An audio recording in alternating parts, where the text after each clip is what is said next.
Welcome to the launching of the Citizens' Assembly.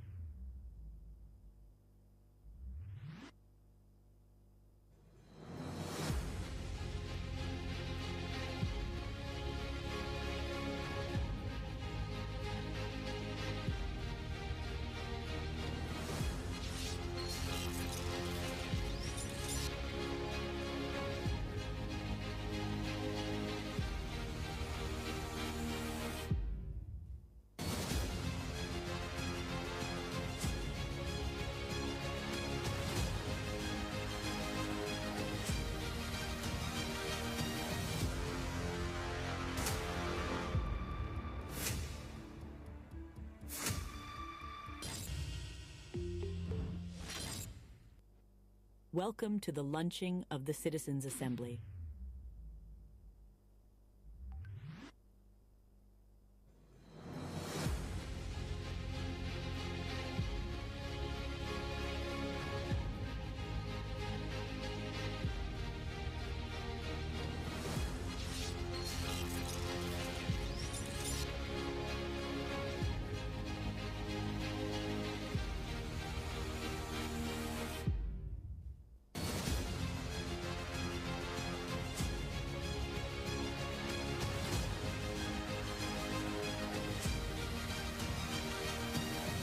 Abuja.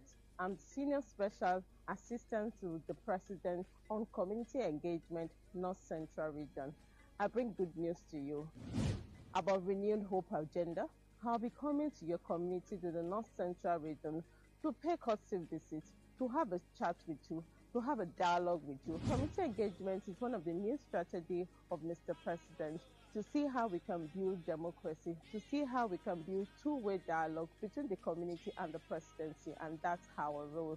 We'll be coming to have deliberative dialogue with all of you, both the old, the young, the mothers, the disabled. Everyone has to be brought on board on the table. We are citizen-centered focus. We want our citizens to guide our governance, to promote the true value of democracy. That's the whole agenda for our community engagement plan. And also we're developing tracks and HAP systems, milestones, metrics that we use to track that will be given to citizens to track any of our engagement, from the discussion and also to what has been done about some of your problems, for us to hear from you what the issues are, and for also me to also share with you the renewed hope agenda that you have to benefit from. It's cut across from education to health, to your road, to your community, to everything that concerns you.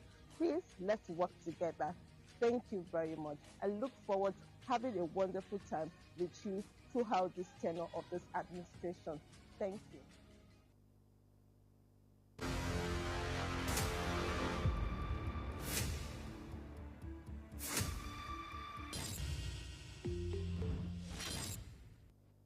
Welcome to the launching of the Citizens' Assembly.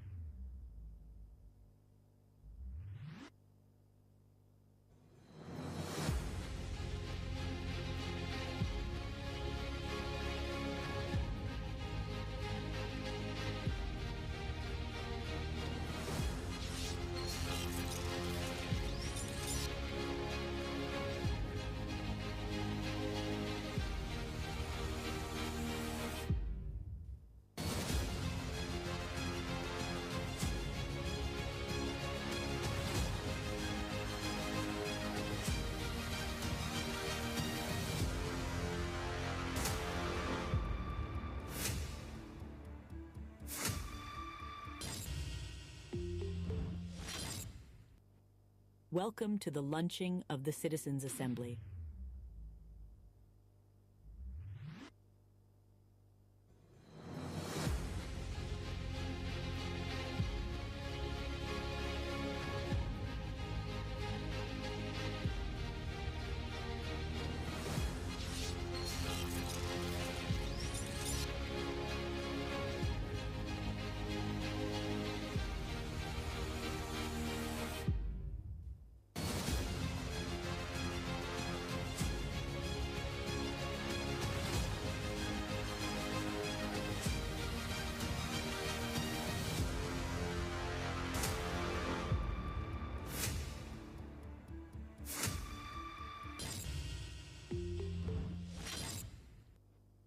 Welcome to the launching of the Citizens' Assembly.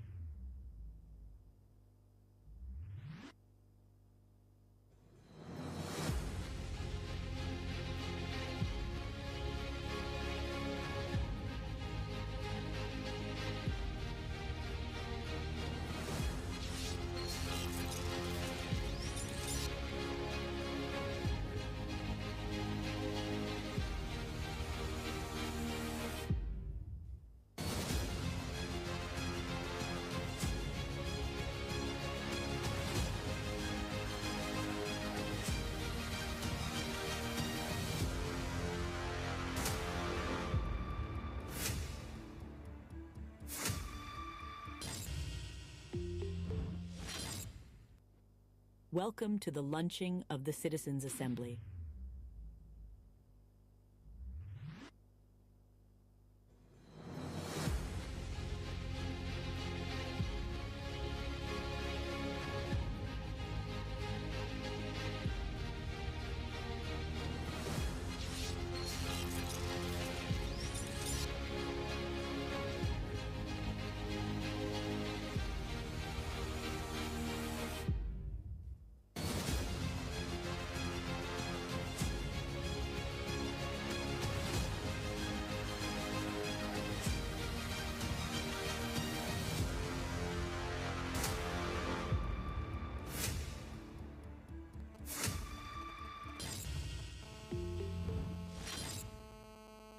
Welcome to the launching of the Citizens' Assembly.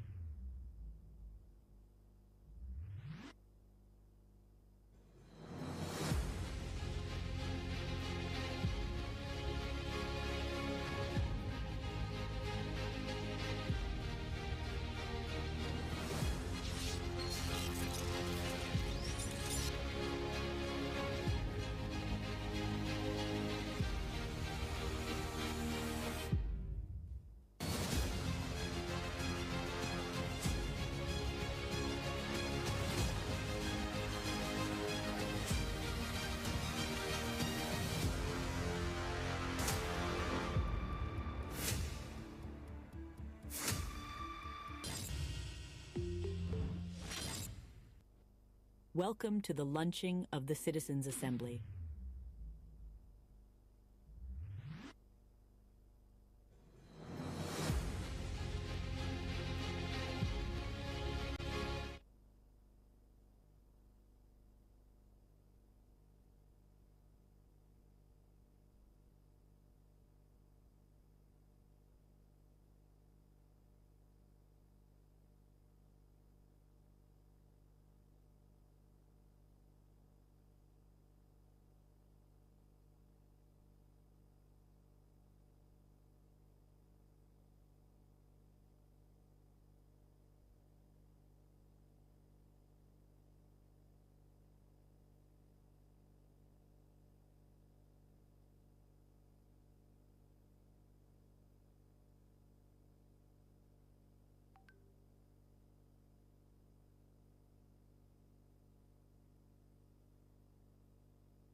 Welcome to the launching of the Citizens' Assembly.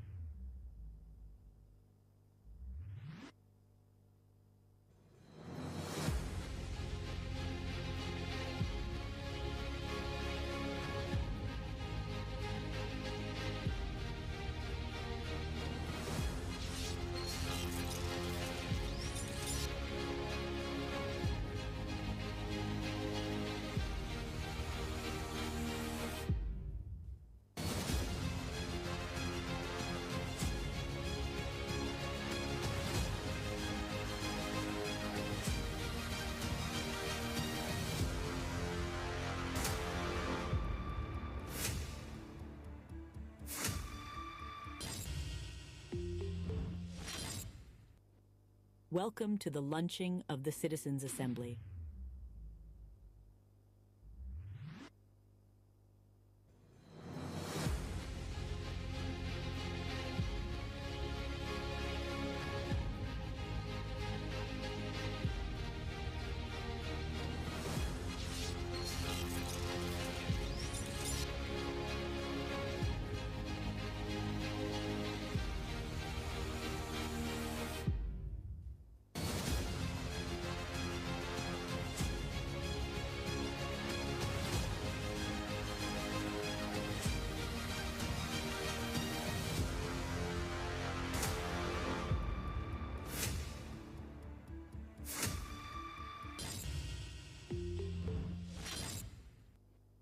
Welcome to the launching of the Citizens' Assembly.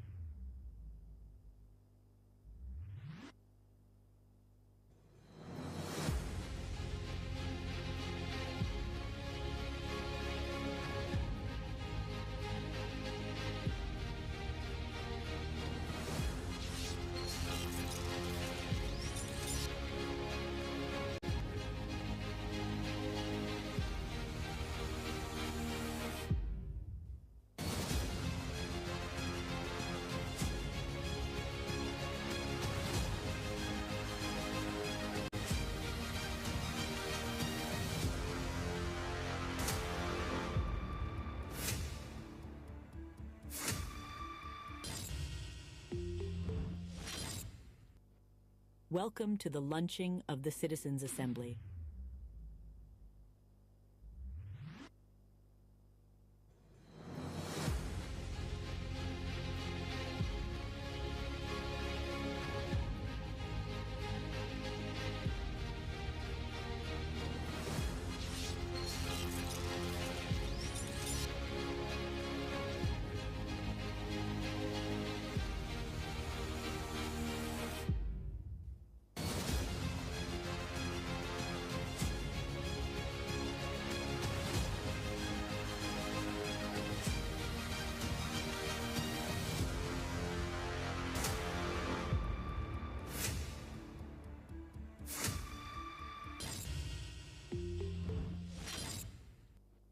Welcome to the launching of the Citizens' Assembly.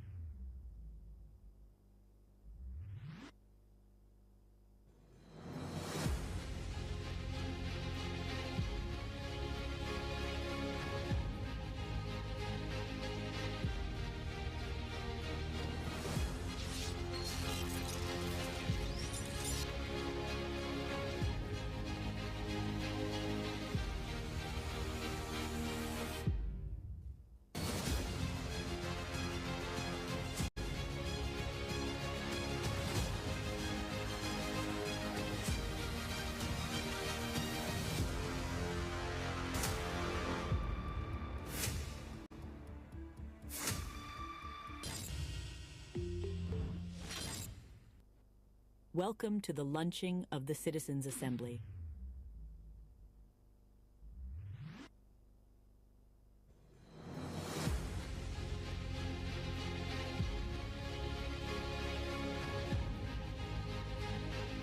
Aife, Olo, Agwanku, Naili, Upandava, Okun, Ekason, Wasotian. My name is Abiodun Esiet. I'm Senior Special Assistant to the President on Community Engagement, North Central Region. I bring good news to you about Renewed Hope Agenda.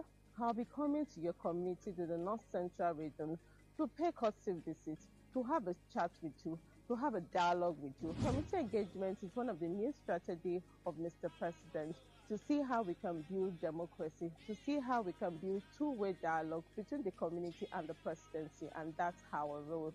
We'll be coming to have deliberative dialogue with all of you, both the old, the young, the mothers, the disabled. Everyone has to be brought on board on the table. We are citizen-centered focus. We want our citizens to guide our governance, to promote the true value of democracy. That's the whole agenda for our community engagement plan. And also we're developing tracks and HAP systems, milestones, metrics that we use to track that will be given to citizens to track any of our engagement.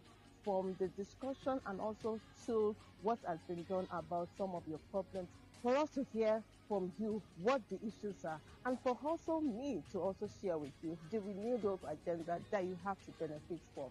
It's cut across from education to health, to your road, to your community, to everything that concerns you. Please, let's work together.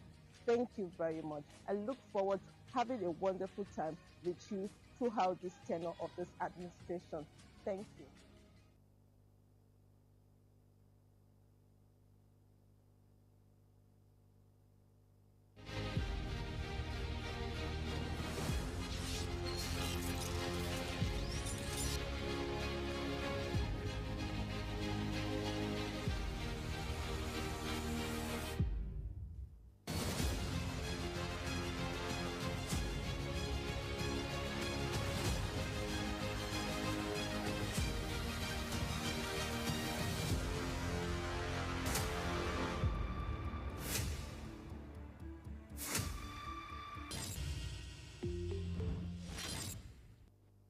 Welcome to the launching of the Citizens' Assembly.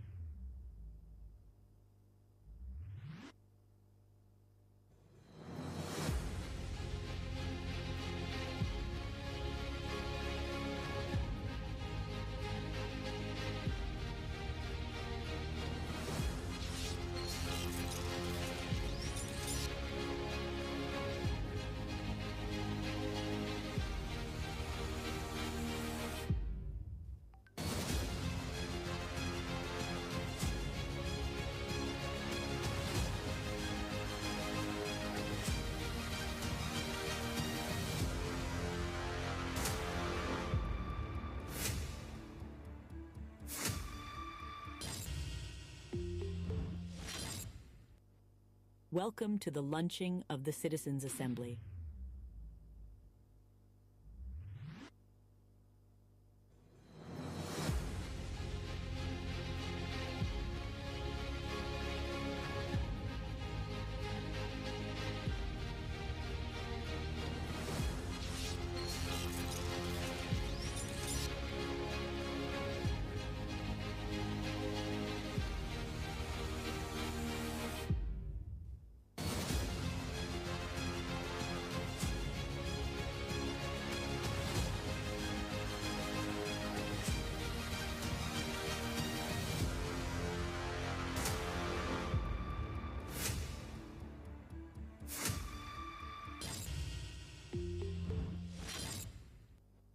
Welcome to the launching of the Citizens' Assembly.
Check.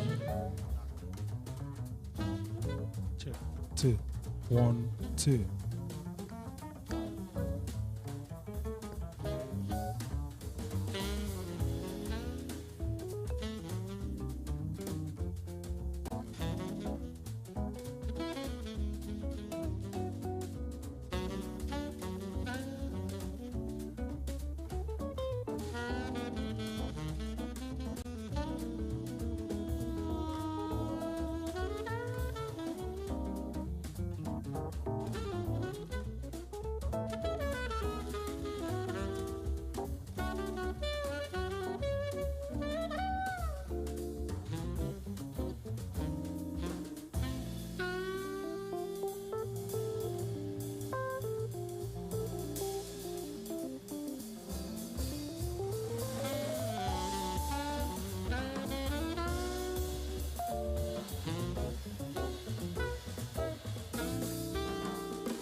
2. Mic check. Okay.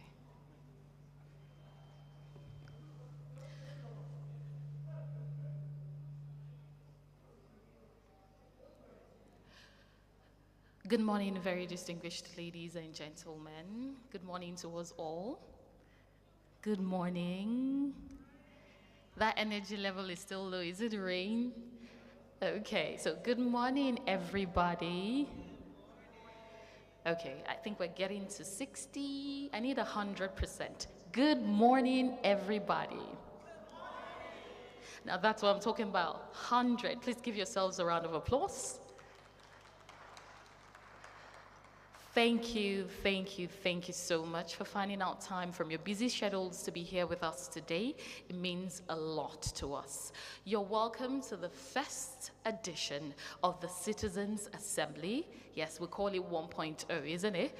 This is the launch, the first edition. So please, let's give them a round of applause for even thinking about such an initiative and putting this together. I think I like that. Thank you very much. My name is Zulaihat Belagubir, and I'll be your compare for today. Oh, now you're making me blush. It's allowed, isn't it? Thank you very much. Well, the aim of this program is to ensure that the voices of everybody is heard and addressed to at the highest level. Okay, the voices of citizens is heard and addressed to at the highest level. And because of that, that's why we are all here to come together and make sure that we do this with our hands together. All hands must be on deck to ensure that everybody's voices are heard. Very quickly, I would like to recognize very important personalities amongst us this morning. Distinguished ladies and gentlemen, please permit me to recognize AVM S.E. Ogba, Director, Search and Rescue, Air Vice Marshal S.E. Ogba, Defense Headquarters, representing Chief of Defense Staff. Please, can we give him a round of applause? Good morning, sir. Thank you for being with us this morning. Also in our midst is Engineer Abisoye Koka Odusoye, the National Identity Management Commission, DG NIMC, that's NIMC, ably represented by Ayobami Abiola, TA Compliance, Policy and Partnerships, representing DG NIMC. You're welcome, ma'am. Good morning. There she is. Very distinguished ladies and gentlemen, once again, you're welcome to this beautiful gathering. I'd say good morning. Registration is ongoing, but as soon as we have more dignitaries amongst us, we get to start proper. Thank you very much for coming. Good morning.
Upandava, Okun, Ekasan, Ayife, Onlo, Agwanku, Naili, Upandava, Okun, Ekasan, Wasotian. My name is Abiodun Esiat. I'm Senior Special Assistant to the President on Community Engagement, North Central Region. I bring good news to you about Renewed Hope Agenda.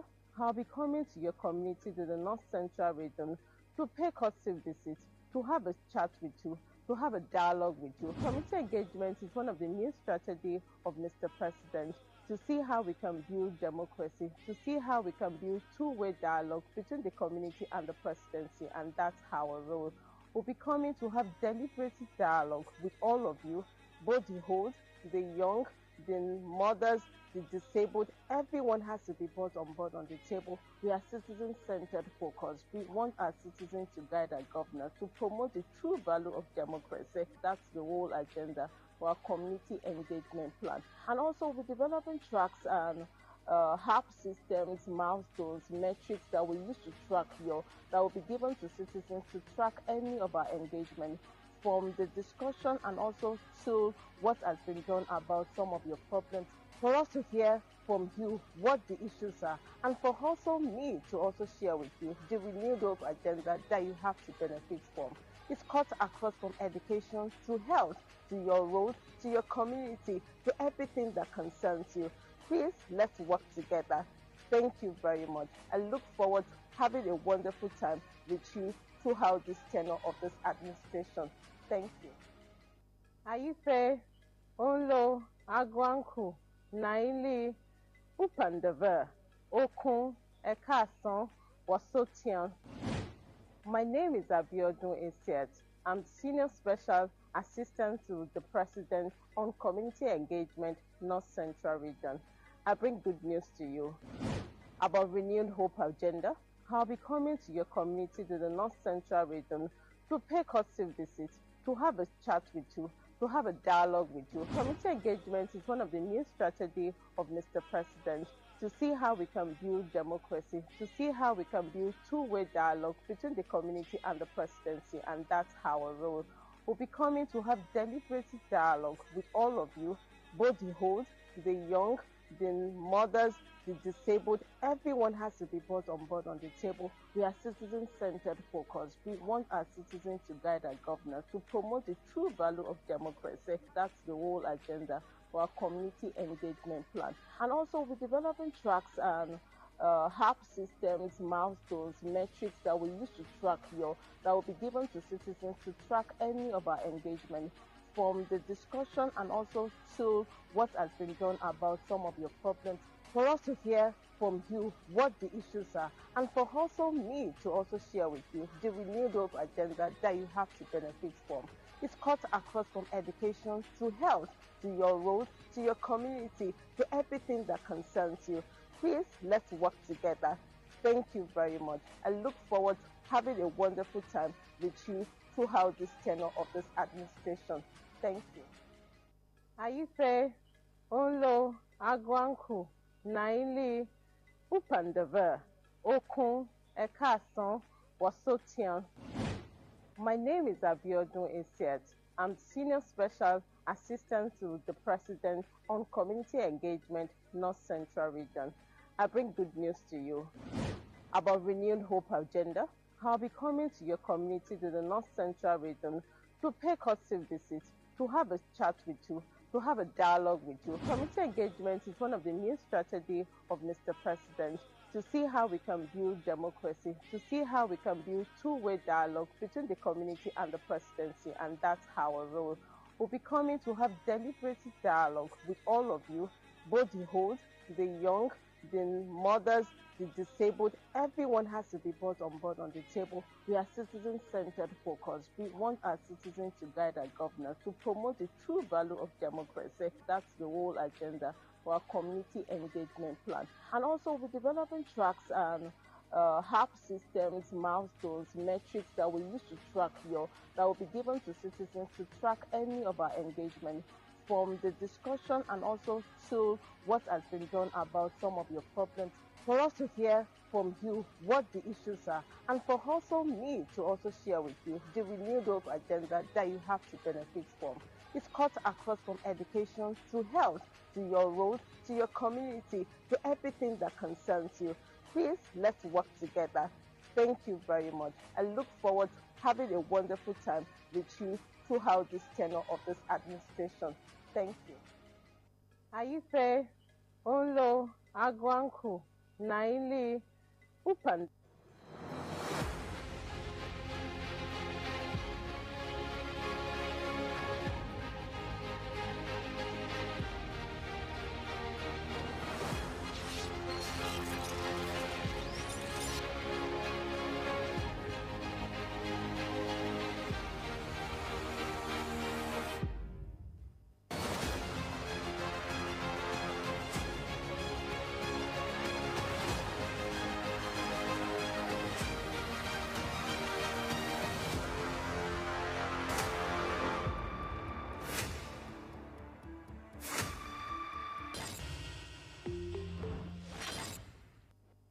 Welcome to the launching of the Citizens' Assembly.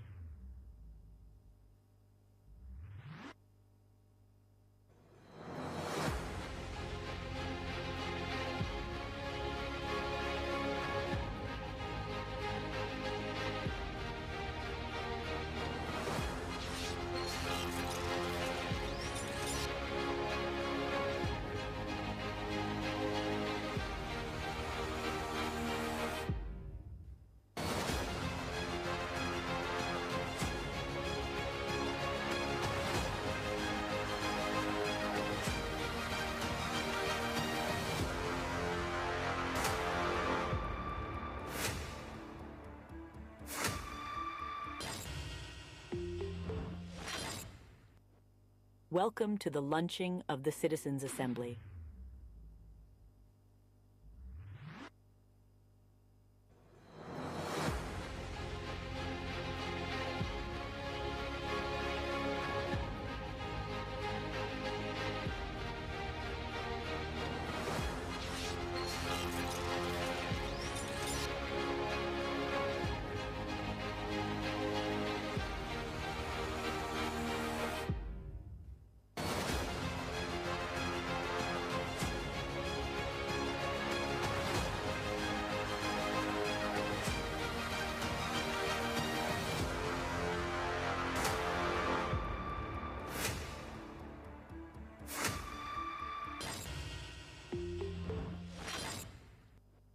Welcome to the launching of the Citizens' Assembly.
Welcome to the launching of the Citizens' Assembly.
Welcome to the launching of the...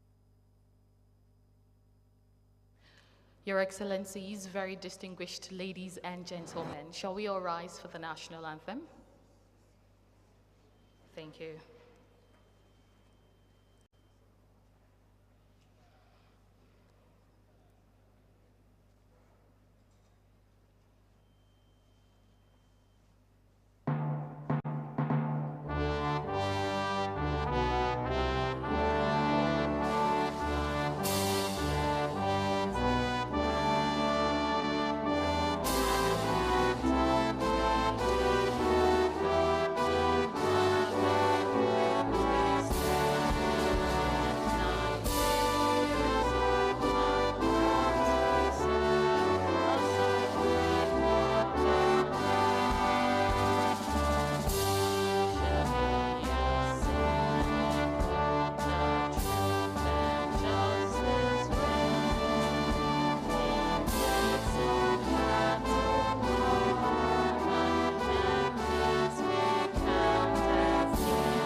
God bless the Federal Republic of Nigeria, and God bless us all.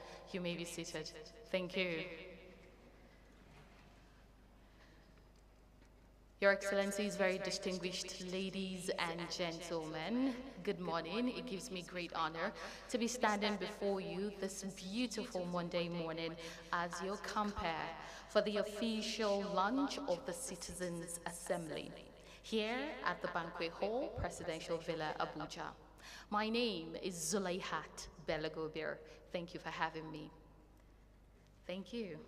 All right, very quickly, I'd like to recognize very distinguished guests amongst us this morning.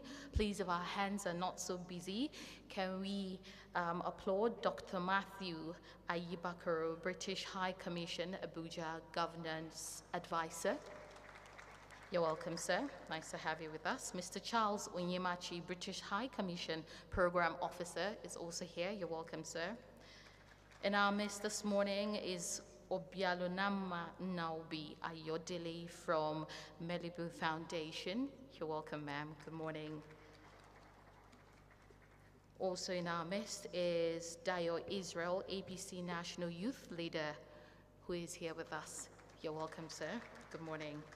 Barrister Chimdi Niliaku, Governance, Peace and Security Thematic Working Group, AU Youth Reference Committee Chairperson. She's here with us. You're welcome, ma'am. And our partners, Abiodun Christiana, Chester Global, Abuja Liaison Office is also here. Thank you very much for coming. Also in our midst is Dr. Amina Salihu, MacArthur Foundation, the Deputy Director, Africa. You're welcome, ma'am. Good morning. And then, without wasting much of our time, would be recognizing our guests as they come and join us. Let me quickly call on Alagbe Jacob for the overview of the Citizens' Assembly, the reason why we're here. Please, very distinguished ladies and gentlemen, can we give him a round of applause? You're welcome. Good morning, all. Distinguished guests, Your Excellencies, permit me to stand on the already established protocol.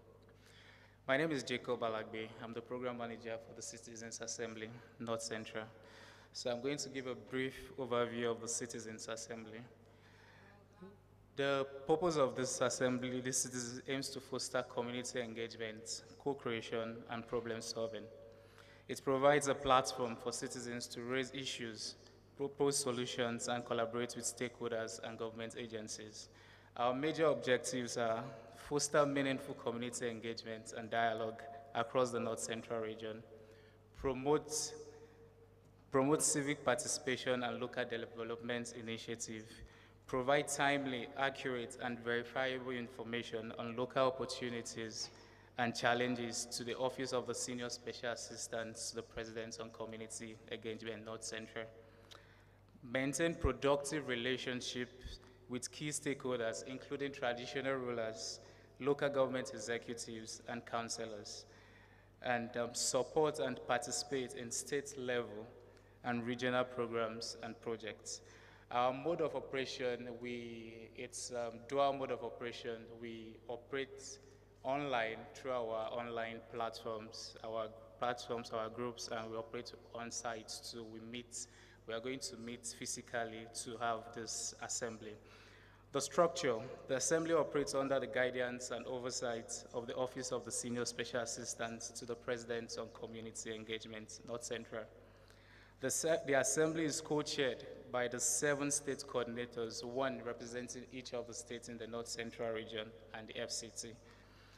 During the inaugural meeting, volunteers will nominate a secretary and an assistant secretary to kick off the physical meeting. Here's a brief summary of our journey so far. Though today marks the official launch of this novel initiative by the Office of the Senior Special Assistant to the President on Community Engagement, North Central, the Assembly has been functional since July 8, 2024 via our online platform. We have received well over 20 verified cases and challenges relating to security, natural disasters, infrastructure, and human rights infringement across Benue, Kogi, Kwara, Nasarawa, Niger, Plateau State, and the Federal Capital Territory. Through our collective efforts, we are at different stages of profiling solutions and have resolved some issues, such as the lack of water supply to Karo and its environs in Abuja Municipal Area Council.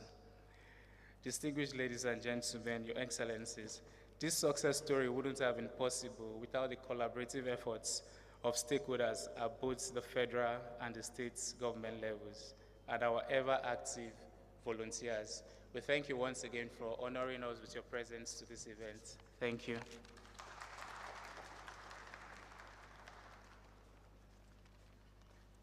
Thank you very much, Mr. Jacob Alagbe. Very distinguished ladies and gentlemen, once again, the reason why we're here is for the Citizens' Assembly, for all citizens to know that we are one and we want our voices to be heard, not just here, but at the highest level. Very distinguished ladies and gentlemen, permit me to welcome our very own. I don't even know how to start describing her. She's a woman that I spoke to the first time and I was like, no, this is someone we all should meet. We all should know. She's a woman of an exemplary nature. She's a woman that needs to be studied. She is a woman that inspires not just me, but a lot of people. I met youths and they were like, you see this woman, she doesn't know me from anywhere, and she brought me up, and I was like, same here.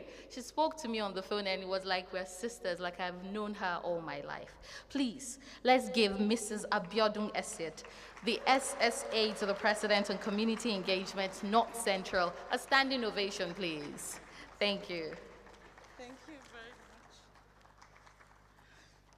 Thank you all. Please, can we be seated? Giving all glory to God Almighty for this occasion.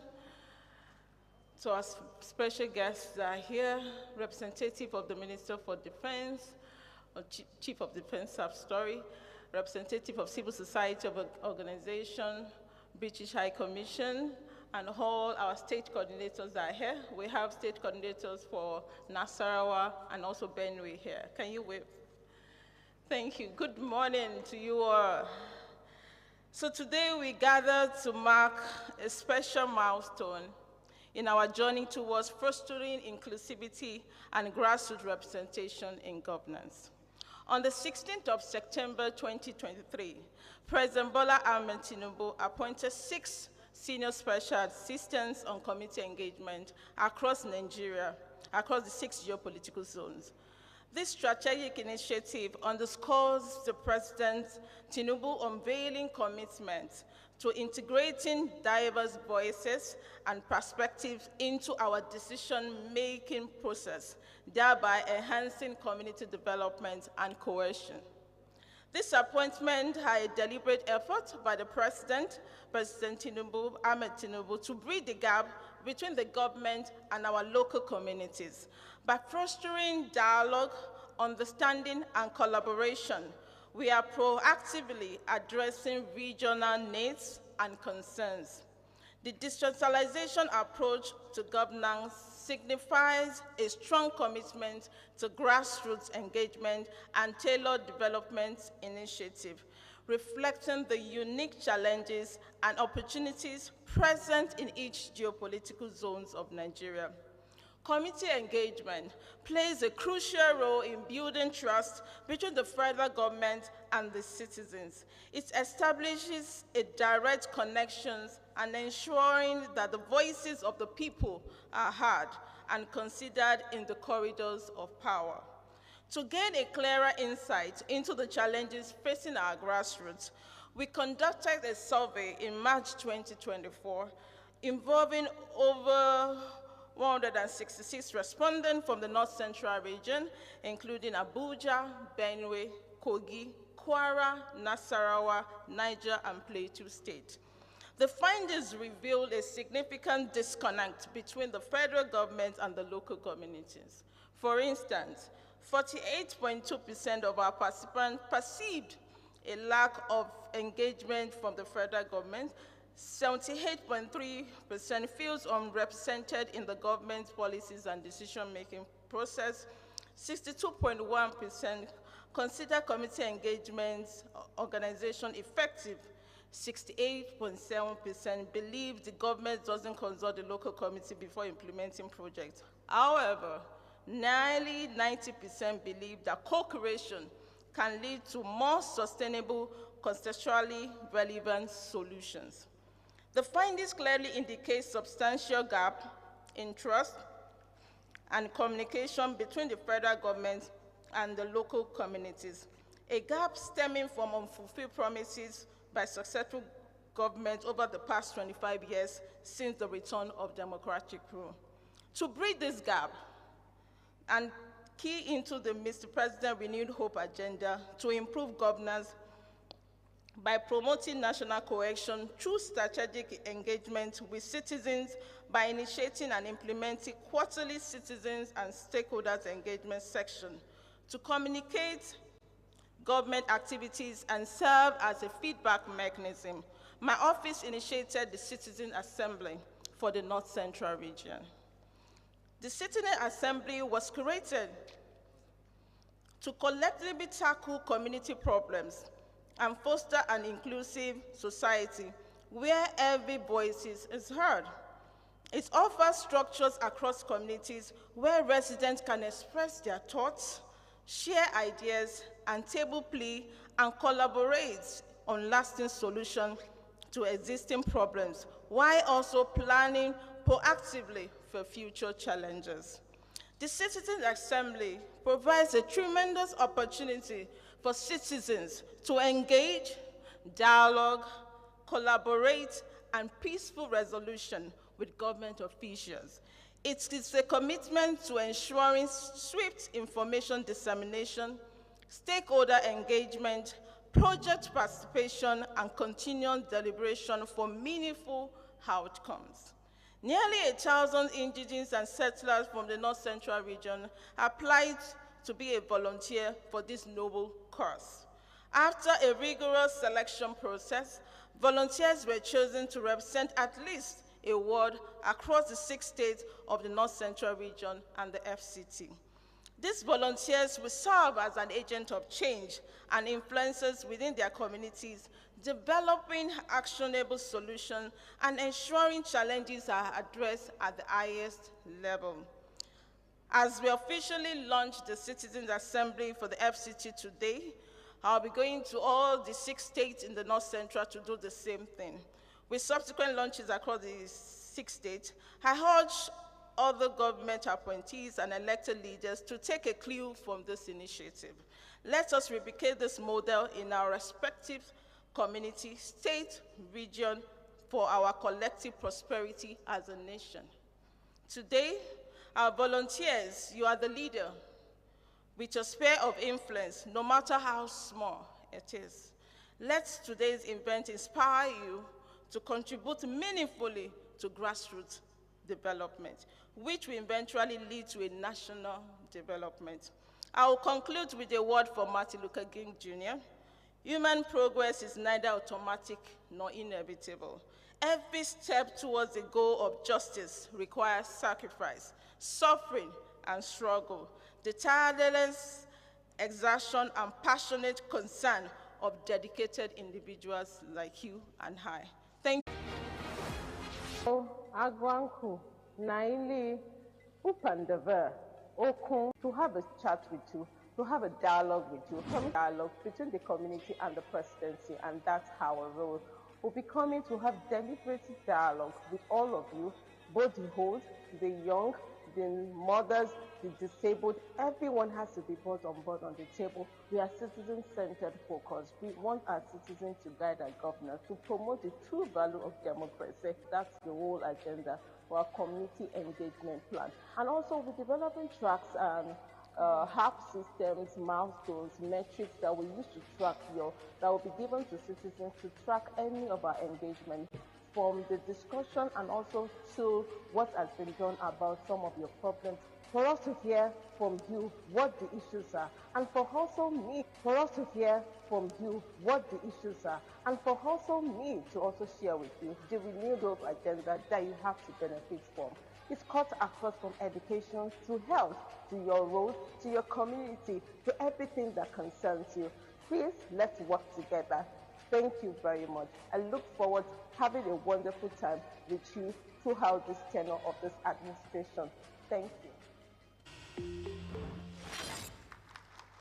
Welcome to the launching. Well, I believe we've all gotten one or two information from what she said, the reason why we're all gathered here today. All right, very quickly, let me recognize Mr. Celestine Okudili Odo, Head of Programs Action Aid. He's right here with us. Good morning, sir. Thank you so much for joining us.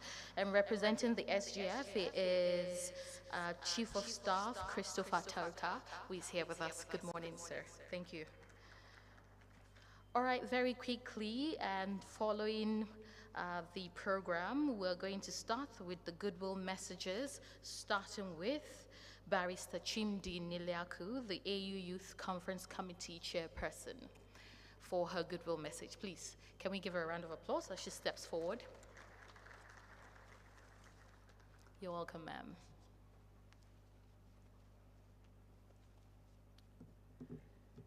A very good morning, distinguished ladies and gentlemen. I want to start by really just commending my dear sister, the Senior Special Assistant to the President, on citizens engagement, or on community engagement, I beg your pardon, for the North Central region.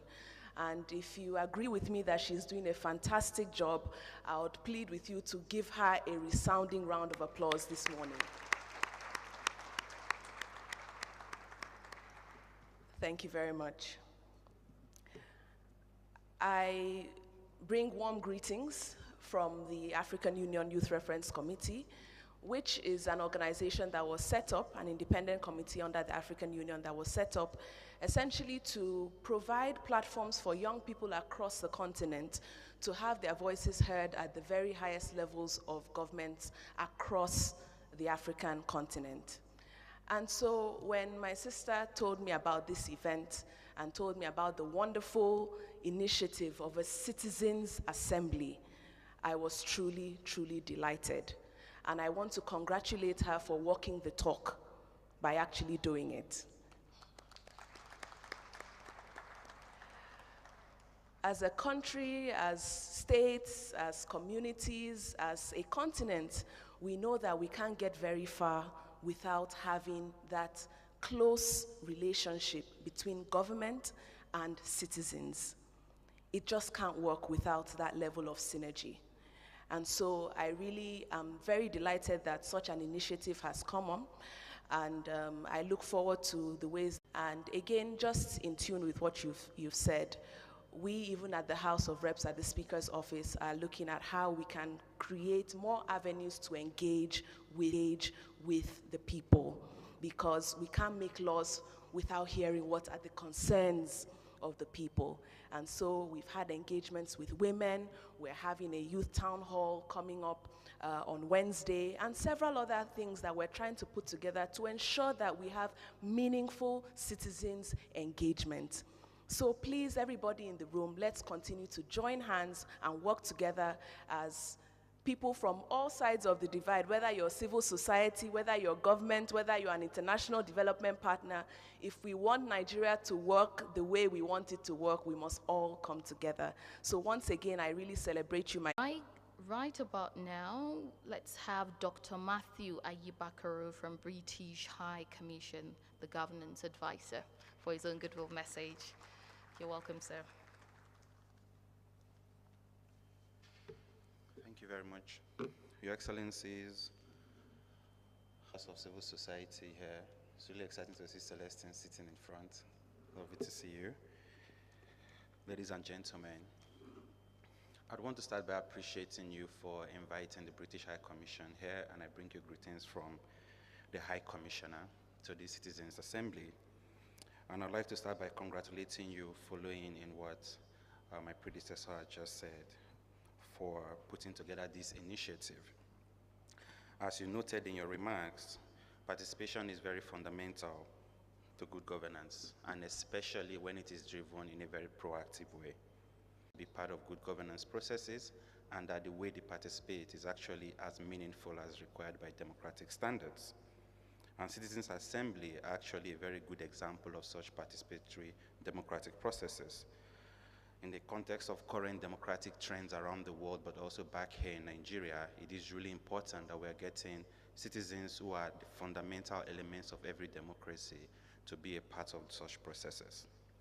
At the FCDO, we continue to support good governance initiatives across Nigeria, here in Abuja in the FCT, but also at the subnational and local government levels. And some of the partners I see in the room have been part of these processes, and it is good that it's been brought to the very center of governance here. I'd like to actually note the fact that in places like Lagos State and in Rivers State, we have trial citizens' assemblies at local government levels. And over the last 2 years, we've seen very amazing results when government officials sit in the room with citizens to co-create governance solutions. And therefore, we're quite delighted to be invited to this initiative. and are quite willing to engage you as you take this assembly to the various states in the North Central region. And with that, I will close by congratulating you and your team for this really bold initiative and wish you all the best as you action the assembly across the region. Thank you very much. Thank you very much, sir. And then from our partners, let's have Abiodun Christiana Lufa from Chester Global, Abuja Liaison Office for a goodwill message. Please can we give her a round of applause as she comes forward? You're welcome.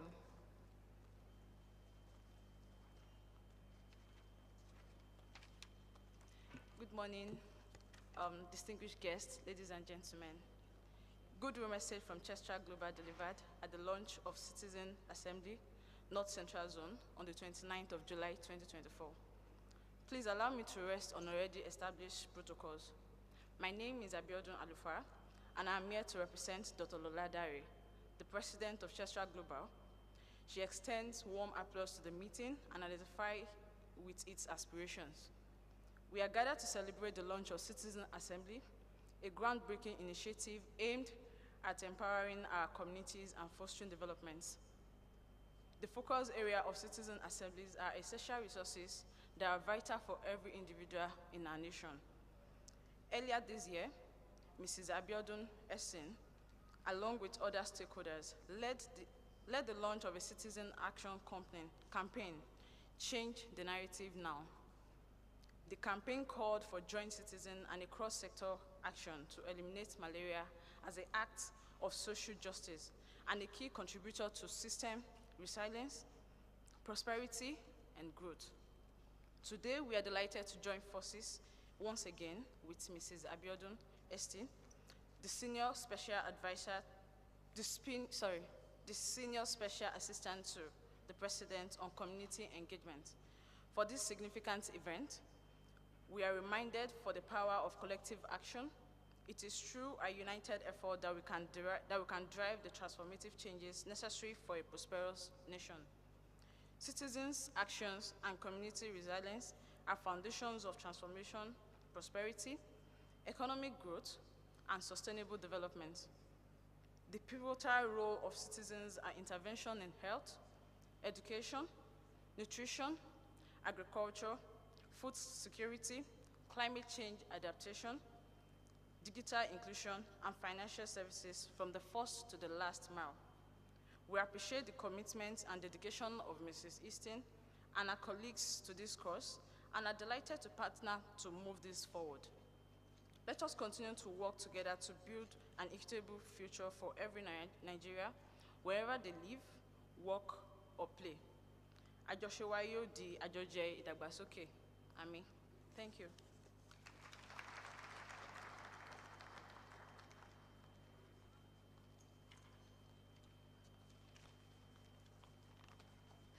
Thank you very much, Abiodun Christiana Alufa from our partners, Chestrad Global.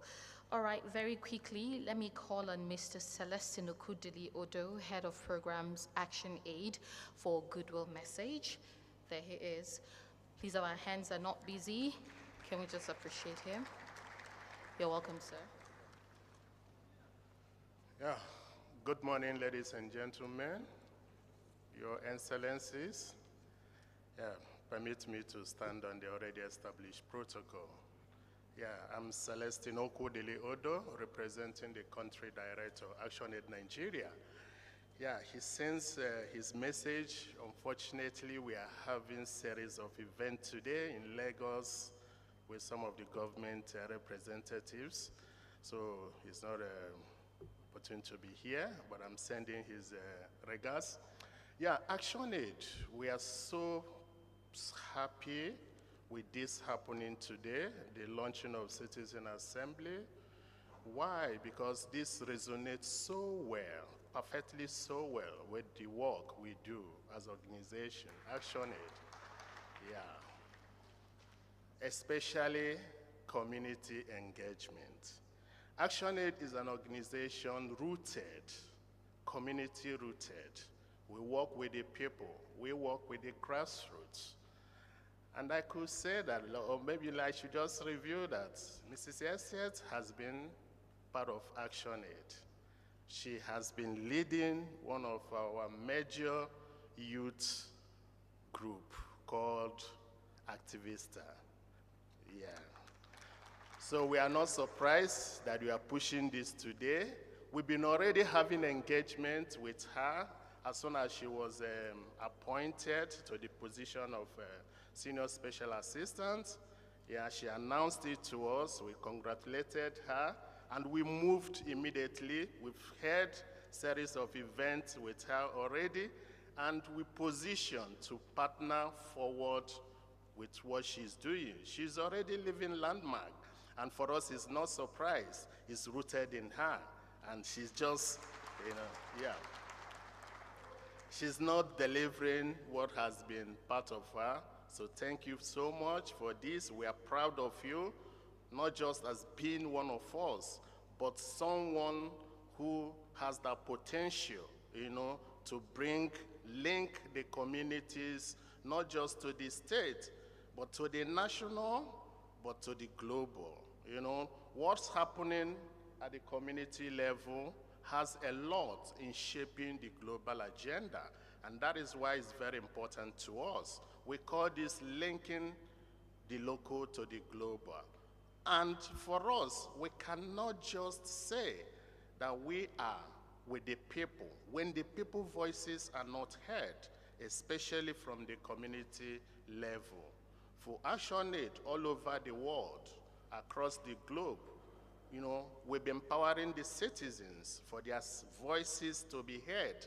Not just their voices to be heard, but being in a position to set their own agenda, setting their own agenda and being able to drive it. So our target is a just world.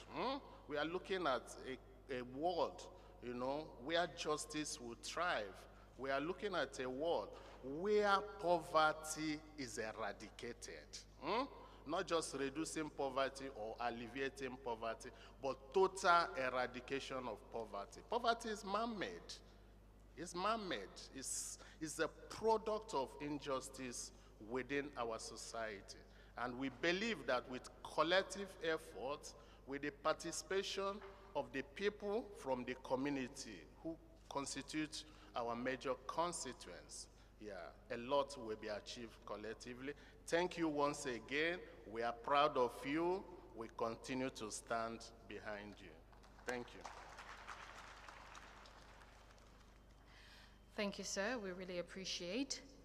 All right, I'd like to acknowledge from the Presidency, Office of the Chief of Staff, to the Secretary to the Government of Federation, Chief of Staff Christopher Terika, who took out time from his busy schedule to be here with us today, and he's going to be launching this event, making it open later on. Thank you very much, sir. We appreciate that you're here with us. All right, moving on, I'd like to recognize Honorable Emmanuel Inyang, representing AMAC Chairman. He's right here with us. You're welcome, sir. Also in our midst this morning, His Excellency Senator George Akume, Secretary to the Government of the Federation, ably represented by his Chief of Staff. You're welcome, sir. His Excellency Muhammad Badaru Abubakar, Minister of Defense, is here with us. Major General A.T. Jibril, retired, is representing the Minister. You're welcome, sir. Thank you so much for coming.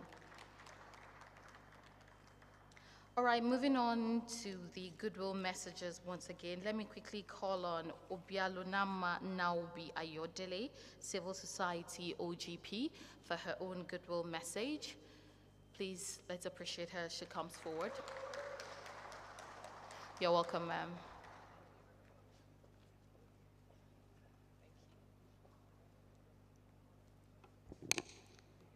Very distinguished ladies and gentlemen, please permit me to stand on the already established protocol.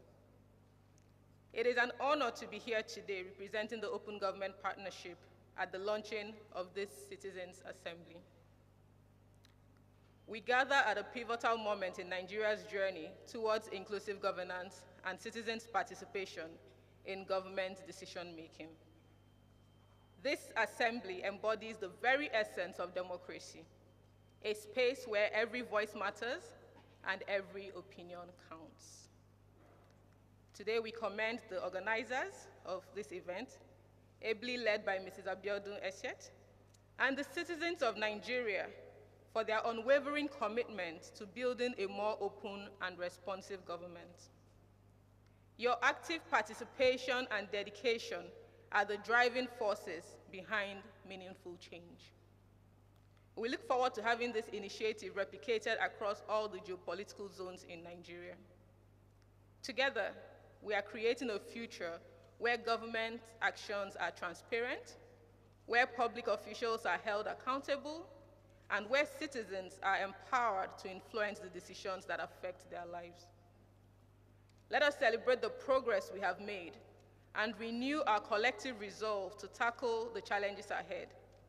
Your engagements, ideas, and enthusiasm are invaluable assets as we work towards a government that truly serves the people. I would like to also encourage the government and her representatives, including the organizers of today's assembly, to not only collate the ideas of citizens, but to also ensure that their voices are heard and seen to be heard. Let the process remain transparent, inclusive, participatory, and let us all stay accountable to each other. Thank you for your commitment, your passion, and your unwavering belief in the power of co-creation, collaboration, and cooperation. Together, we will continue to build a brighter, more inclusive future for Nigeria. Thank you for your time. God bless Nigeria. Thank you for your goodwill message as well. God bless you, ma'am. All right, representing Chief of Defense Staff, ladies and gentlemen, permit me to welcome AVM SE Ogba, Director Search and Rescue Defense Headquarters, to deliver the goodwill message from the Chief of Defense Staff. Please, let's put our hands together for him as he comes forward.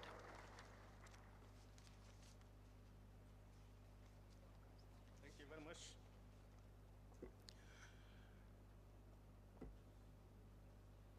Your Excellency, please permit me to observe the already established protocol.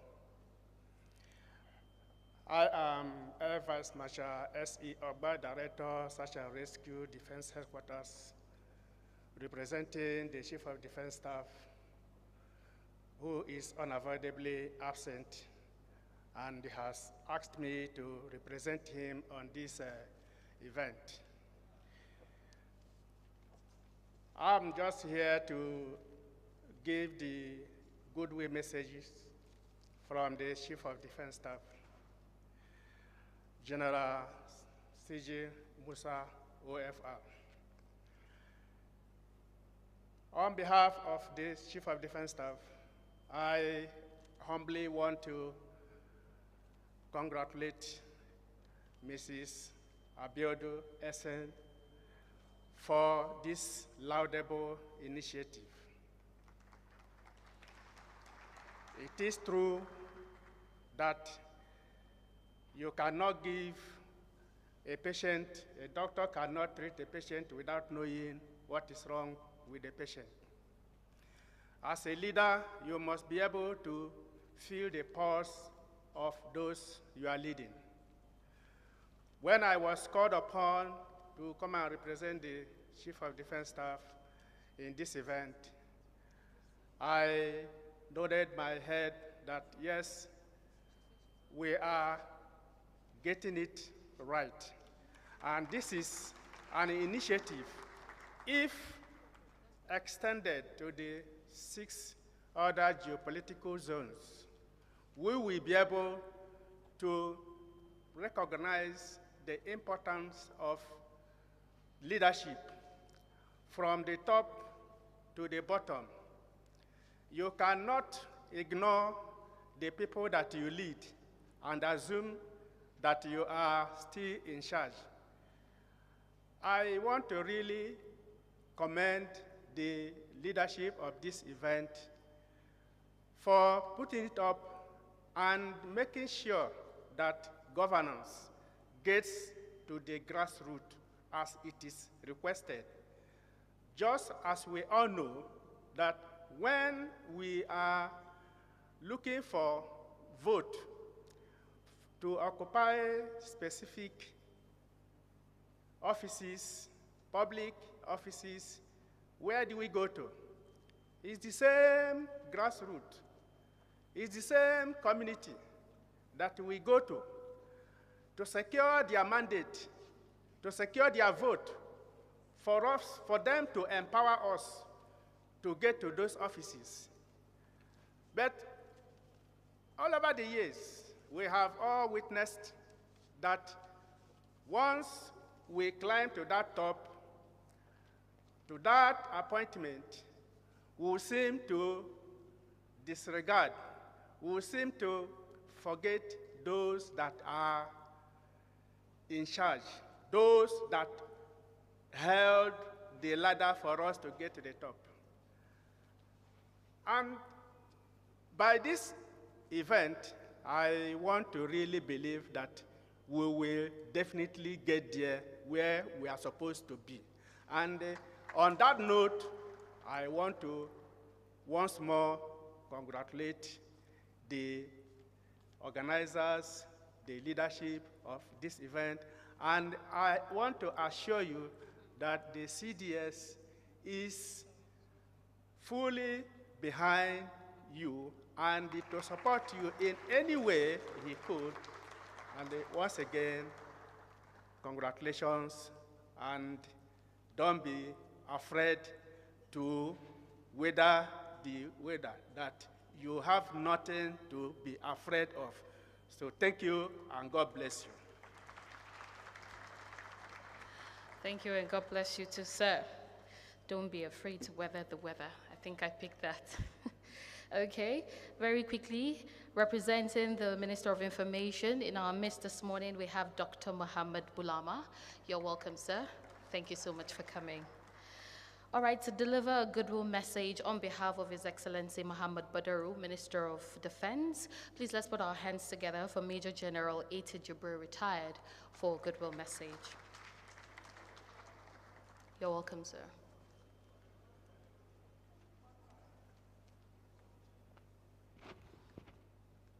Distinguished guests, ladies and gentlemen, as has been said, my name is Major General Ahmed Tijani Jibrin. I'm the Special Advisor Technical to the Honorable Minister of Defense, who is unavoidably absent at this occasion due to other important national engagements. He asked me to represent him, and first to congratulate Ms. Abiodun Eshet for this wonderful initiative.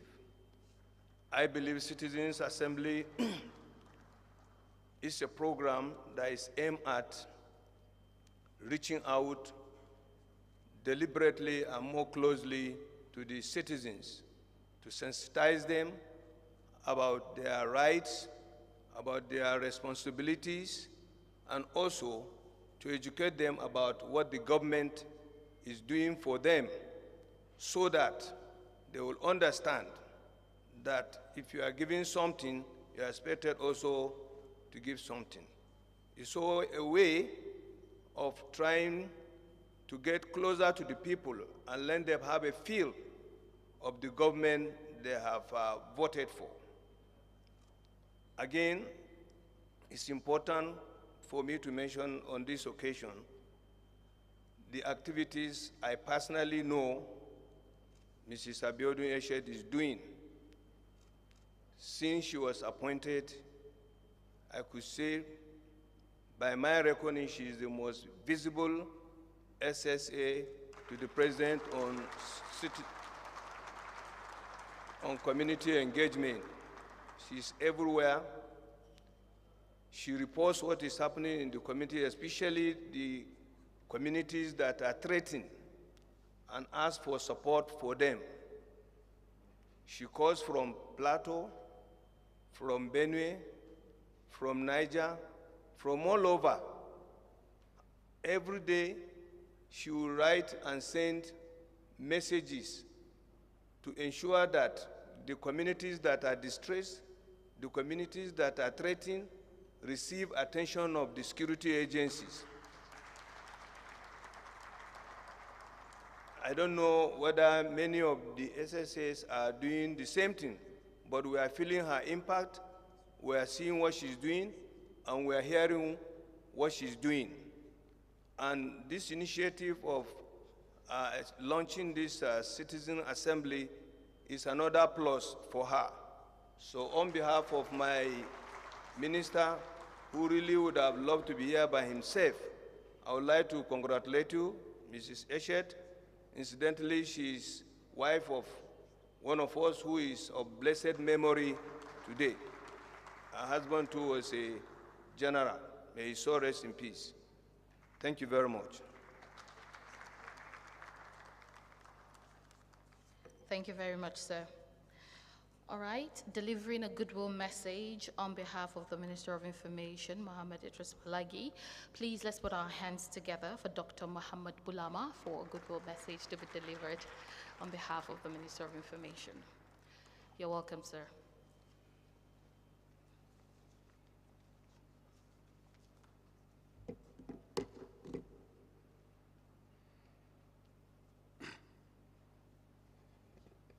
Good morning, ladies and gentlemen. Please permit me to stand on already established protocol.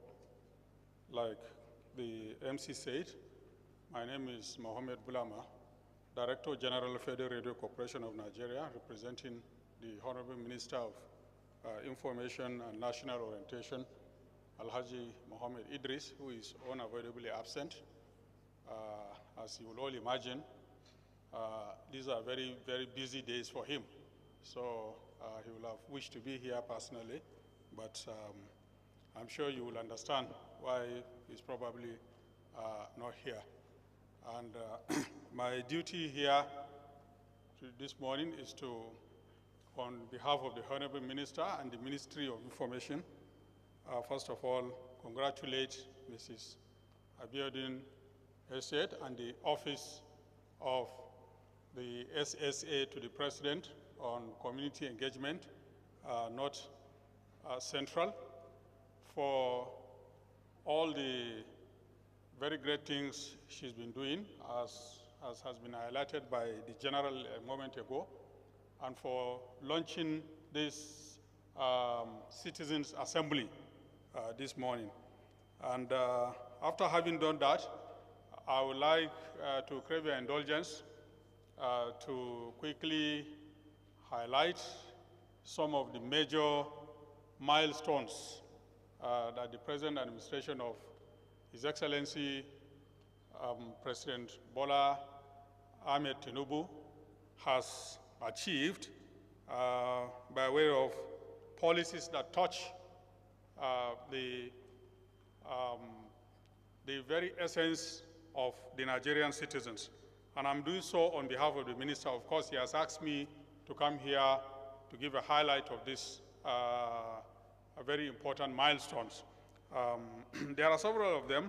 One of them, of course, is the national minimum wage. As we are all aware, the National Assembly has already passed the 70,000 naira minimum wage bill, approved and transmitted to the president, and I'm sure that he will very shortly sign this into law. The minimum wage will be reviewed every 3 years, contrary to what obtained in the past, which was 5 years. And that will reflect and reconcile fresh economic realities and living standards with workers' remunerations. This will succeed the current 35,000 naira wage award that is being paid to all federal workers. As you will recall, for the last 7-8 months or thereabout, the federal government has been paying an additional 35,000 naira to every federal civil servant in Nigeria. This has been a temporary measure. Now that a new minimum wage law has been passed into law, that will now, of course, cease to be. Then, of course, another important milestone is the local government autonomy, which has just been granted through the instrument of the Supreme Court judgment earlier this month. As you know, before now, the practice was for the state governments through the joint account to appropriate and exappropriate the funds that are meant for local government. But President Bola Ahmed Tinubu moved to implement the local government autonomy by approaching the Supreme Court for a decisive verdict, which is a testament to his administration's commitment to reconciling, to restructuring the nation, strengthening governance and development of the grassroots, and entrenching effectiveness and accountability in local government administration. With this game-changing initiative, institutional empowerment has come to local government areas in Nigeria. They will now witness unprecedented socio-economic transformation. The federal government will ensure that the Supreme Court judgment is enforced as intended. Another area where landmark achievements have been recorded is the agricultural sector. In this sector, 42,000 meters of tons of associated grains approved by the President Tinubu administration for distribution to poor and most vulnerable Nigerians was done in February 2024. This has been delivered to targeted populations in all the states and the Federal Capital Territory. In addressing rising food prices, in a six-month short-term plan, President Tinubu in July approved the suspension of tariffs, duties, and taxes on the importation of maize, rice, wheat, and cowpeas, authorized the importation of 500,000 metric tons of wheat and maize, ordered that all existing mechanization supports and incentives to farmers be sustained, and directed the immediate engagement of youth and women in greenhouse farming. Additionally, President Tinubu earlier this month released 20 trucks of rice to each of the 36 states and the FCT for distribution to most needy Nigerians. These are very important steps that have been taken. Hopefully in the next couple of months, Nigerians will begin to see the effect of all that, because this will definitely bring about a significant crash in the prices of food items in the country. By the time, because all these policies we are talking about, they were initiated only this month of July. So we expect about 3 months or thereabouts for us to see them yielding the desired results. And God willing, we'll begin to see that. And as you are aware, 20 trucks of rice to each state of the Federation and the Federal Capital Territory was released by the President. And the state governors were given the responsibility to distribute this. So it is the duty of Nigerians to ensure that they hold their governors responsible to ensure that these foods are distributed and they reach the people that they were intended for. Now, this is important to stress because the governors are, after all, elected representatives of the people. So there are no better, I don't think that there is a better channel of getting this food distributed than the governors themselves, because the governors were also elected like the president. So if the president gives this responsibility to the governors are supposed to carry them out to the latter. So if any state governor fails to do that, I think it's the duty of citizens to engage these governors and make sure that that is carried out to the latter. We also have significant milestones in the area of social security intervention to the state government. The president has recently reimbursed 35 states and the FCT a total of 36 states and the FCT, a total of 438 billion naira for the expansion of livelihood support in the form of grants, food palliative, and other social protection programs under the Nigeria Community Action for Reliance and Economic Stimulus, NG CARES. The federal government had in December 2023 also disbursed 135.4 billion to states and the FCT under the same program. In total, in the last 8 months, over 573 billion naira has been distributed by the federal government to Nigerian citizens through their state governments. Remember, these are not grants. These are not loans. These are grants meant to be distributed to Nigerian people. That's over ½ trillion naira. The federal government has done that.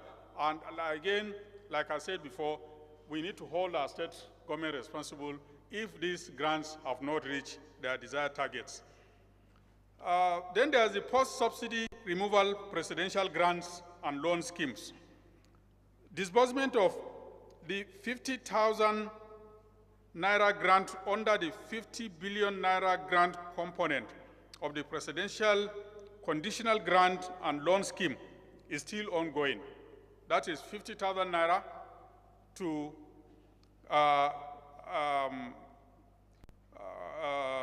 Nigerians, and 50 billion naira was set aside for that purpose.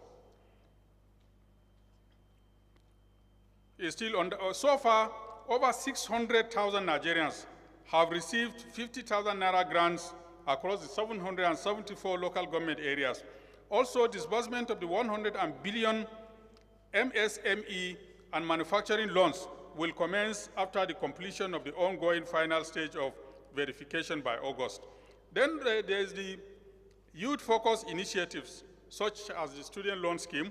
I'm not going to say much about that again because we all know the scheme has already been rolled out, and Nigerian youths who are students have started drawing from that fund. There's also the Nigeria Youth Investment Fund. The Federal Executive Council in March 2024 approved the take-off of the restructured Nigeria Youth Investment Fund with an initial seed-up capital of 110 billion. The objective of the NYIF is to improve access to finance for youths and youth-owned enterprises for national development, generate much-needed employment opportunities, and to curb youth restiveness, encourage out-of-school marginalized, unemployed, and underemployed youth to venture into sustainable, viable, income-generating projects and ventures. I would like to call on Nigerian youth to take advantage of all these programs. 110 billion is not, Nigeria is a country with a very huge youth population, we know that. But 110 billion naira is not small money. If Nigerian youth can tap into that. Fortunately, the youth leader of our great party, he is here, and I'm sure that he is going to create the platform for Nigerian youth to benefit. I know he's doing a lot already, but I'm sure he'll even do more to draw and sensitize youth to the importance of tapping from this kind of for programs. Then the 3 million technical talents, it's called the 3MTT. Leveraging technology for job creation, youth employment, and economic growth, the federal government has trained over 300,000 youths under the first phase of the 3 million technical talent program of this administration. So Nigerian youth should also please take advantage of that. The Skill Up Artisans Initiative called SUPA, S-U-P-A. This is another initiative through the Industrial Training Fund, which has commenced, which is embarking on the retraining of 100,000 youths under the Skill Up Artisan Initiative program. So these programs are all designed to help youth entrepreneurship in Nigeria, and I want to urge Nigerian youth to please take full advantage of this program. Another important initiative is the CNG initiative. One of the things the president has done is to introduce the compressed natural gas initiative, and this will bring down transportation costs for Nigerians by as much as 50%, while also unlocking the nation's huge potential in the gas sector. CNG conversion centers are growing exponentially across the country, creating more job opportunities for Nigerians. Since the launch of the initiative last year, we have seen over $50 million in private sector investment in setting up CNG conversion and fueling facilities nationwide. the federal government has also made available 30,000 kits for the conversion of 30,000 petrol-powered commercial vehicles to CNG-powered engines at no cost within the next 90 days. Also, the first batch of CNG mass transit buses procured by the federal government for distribution in the 36 states and the FCT have already arrived. And I'm sure that this particular program is going to be a game changer. It means that Nigerians don't have to rely on petrol. They don't have to go and buy petrol in the fuel stations at the cost or the prices at which they are buying them now. CNG will cost less than half of what it takes to buy a liter of petrol, a liter of CNG. So if these buses arrive and all the conversion centers start working, it means that transportation cost will come down exponentially. And one of the major causes of the rise in food prices in Nigeria today is the cost of transportation. So hopefully in the next month or two, we are going to see the outcome as far as this is concerned. There are a lot of other major initiatives in the area of healthcare. I don't want to bother you with all the details. In the area of infrastructure, we know that the federal government's drive for development is going on through the construction of the 700-kilometer Lagos-Calabar Coastal Highway, passing through 8 states, while the 1,000-kilometer Sokoto-Badagry Superway, passing through 7 states, and 477-kilometer Calabar-Abuja Superway, which is also passing through 6 states, have been unveiled. The Port Harcourt-Maiduguri rail line is also undergoing reconstruction, among other projects. President Tinubu has also approved a sum of 280 billion for the completion of the Bodo-Boni Road in Rivers State. Currently, the administration of President Tinubu is undertaking emergency repair of 330 roads and bridges across 6 geopolitical zones. Also important to mention, of course, is the Renewed Hope Agenda housing program that is going on across the country. In all the states of the Federation, construction of homes, affordable housing for Nigerians is going on. Here in Abuja, it's taking place all over Nigeria. And then recently, the Minister of Finance reeled out certain very important indices that have shown that the Nigerian economy is indeed taking a turn for the better. We are beginning to see light at the end of the tunnel. We are approaching the end of the tunnel, and light is beginning to show. And some of these economic indices include the fact that our external reserve has hit a 7-month high of 3.7 billion in July.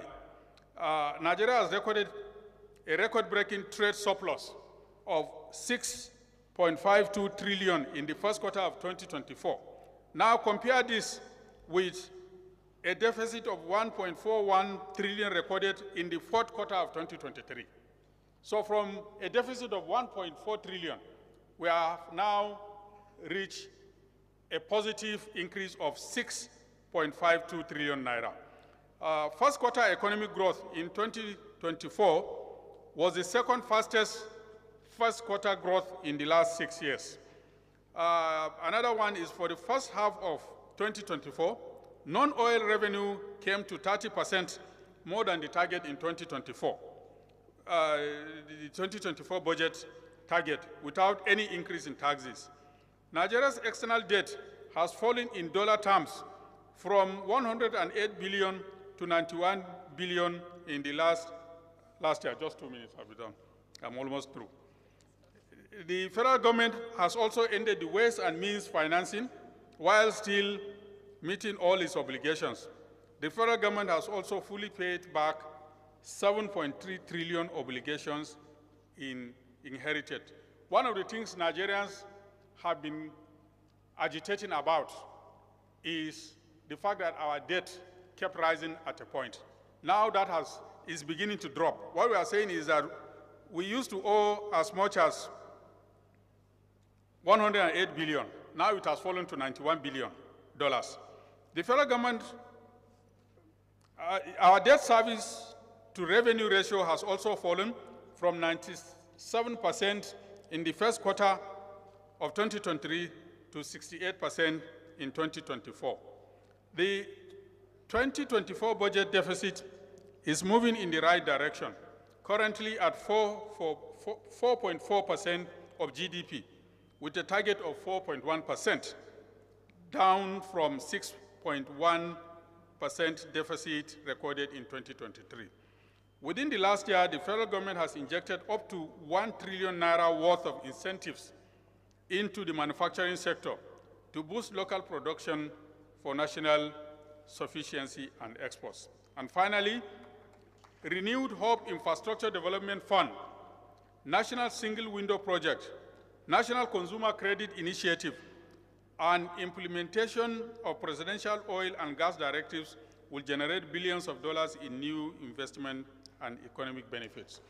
To summarize everything that the minister is saying, these are programs, innovative program initiatives that President Tinubu has taken, that Nigerians will soon see the significant outcome of.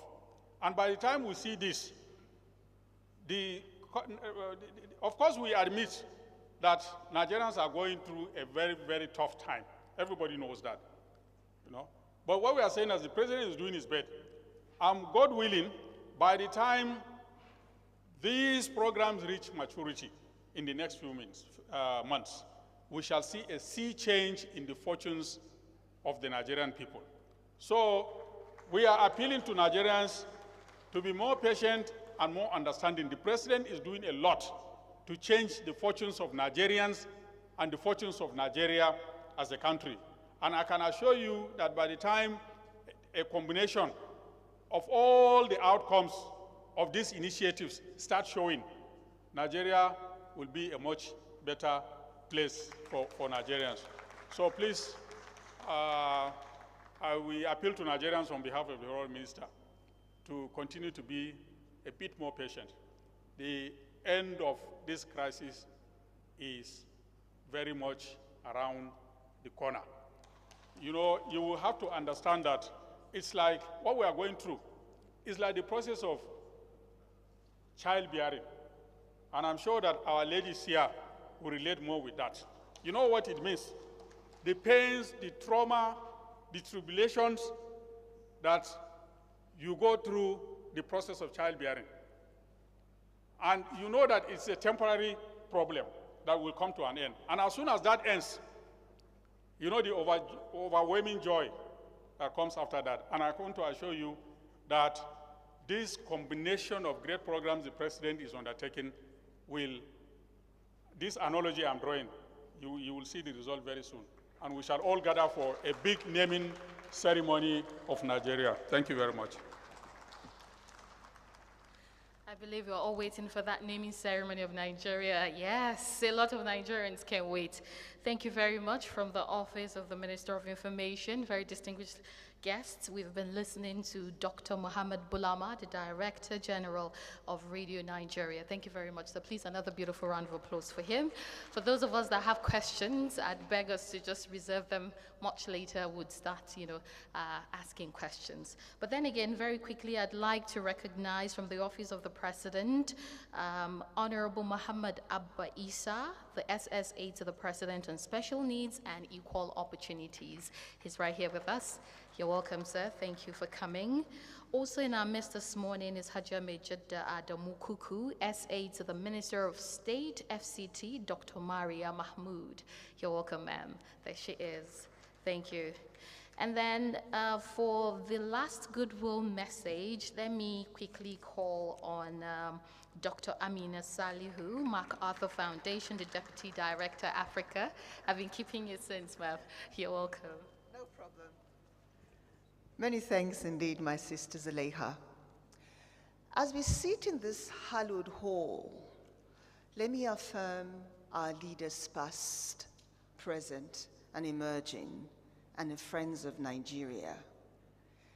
My sister, Abiodun Esiet, many people seek to cause revolutions in government, but by one singular act, you have begun a revolution. And let me contextualize what I mean. By one single stroke of connecting the government and the people, Abiodun Esiet has taken the office of the president and elevated the office of the citizen. Because at the end of the day, that is what matters. That is where all of us serving in whatever capacity as leaders come from, the people, and that is where we're all going to return. There are 3 lessons I would like to pull out from this conversation today, and I'd like to see going forward. One is that indeed the fate of this country lies in the hands of its youth and its women. We were told this conversation was going to start at 10, and a few minutes after 10, we began. It is not every public event you go to that you see us use time the way it should be used. Time is the most important resource we have, and it is the one resource we have no control over, yet we waste it.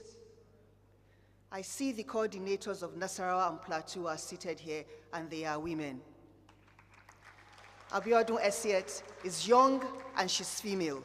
As I sat here, I sent a video to your mentor, Dr. Koli Ahmed Shatima, the Africa Director of the MacArthur Foundation. And I said, Malan Koli, you must be proud of this moment because your mentee is now a mentor in her own right. So, let us think about elevating our women and our young people, and let us use all the means possible to make them create the Nigeria that we need, to co-create the Nigeria that we need. The second lesson, and I'm going to do this using Nigerian proverbs. Abiodun began by sharing some of those words into Nigerian languages. For those of us who understand what I've said, please translate to your neighbor. Owofuni koto eniyan, eniyan lasho eniyan. If you can help, please help. In other words, we can have the best of governments, but nothing is going to change until and unless we collaborate and we come together. And so, the notion of volunteerism, which the Citizens Assembly elevates, is absolutely important. We can have all the money in the world. Nigeria can be the biggest economy in the world. It's now the 4th largest, but it was once the biggest economy in Africa. But without collaboration, we're not going anywhere. So my sister Abiola Esiet is modeling the way. She's created what is possible, and I'm asking all of us in the room, what do we say to what she has started? What will be our own contribution? Because even the most well-meaning government cannot carry this burden alone. The citizens must also play their part. My third lesson is that from all of the excellent goodwills I have heard today, law is necessary, policy is necessary, but it is not enough to drive governance. We have moved from the era of governmentality. We are now in an era of governance. What does that mean? There has to be trust, there has to be communication between government and the people. It does not matter how beautiful the laws are, it does not matter how well-meaning the policies are. If the people don't understand it and they don't feel it, nothing is going to happen. They say, "Ana biki gidamu." I'll say to you, let me have my share of my isiewu here and now, my sister, if you say a party is happening in my house. So I was very happy listening to my big brother, the DG of FRCN, and he did exactly what a DG of FRCN should do.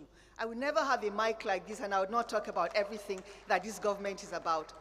But I'd like to give you a charge, my brother Alhaji Bulama. I hope that the FRCN will be at every town hall that Biodun, Esiet, and all the other northwest, northeast, south-south, southwest, southeast will be organizing so that we can really connect Nigerian voices to governance. That is what is missing. And that is what I want FRCN, NTA, everyone else to promise. Because we really have an idea that is happening at the right moment. There could not have been a better time than now for Madam Abiodun Esie to have created this collaboration, this connection. And I'm going to end by asking all of us to please, as Nigerians, be bold. It's very important to be bold.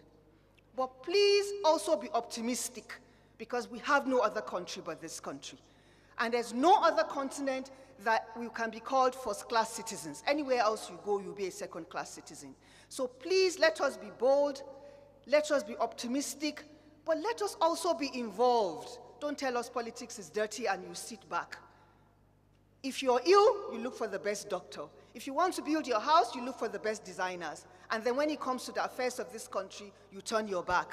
We can no longer turn our backs. Let us participate, let us pull together, because this country matters and Nigeria is worth living for. I thank you on behalf of the MacArthur Foundation.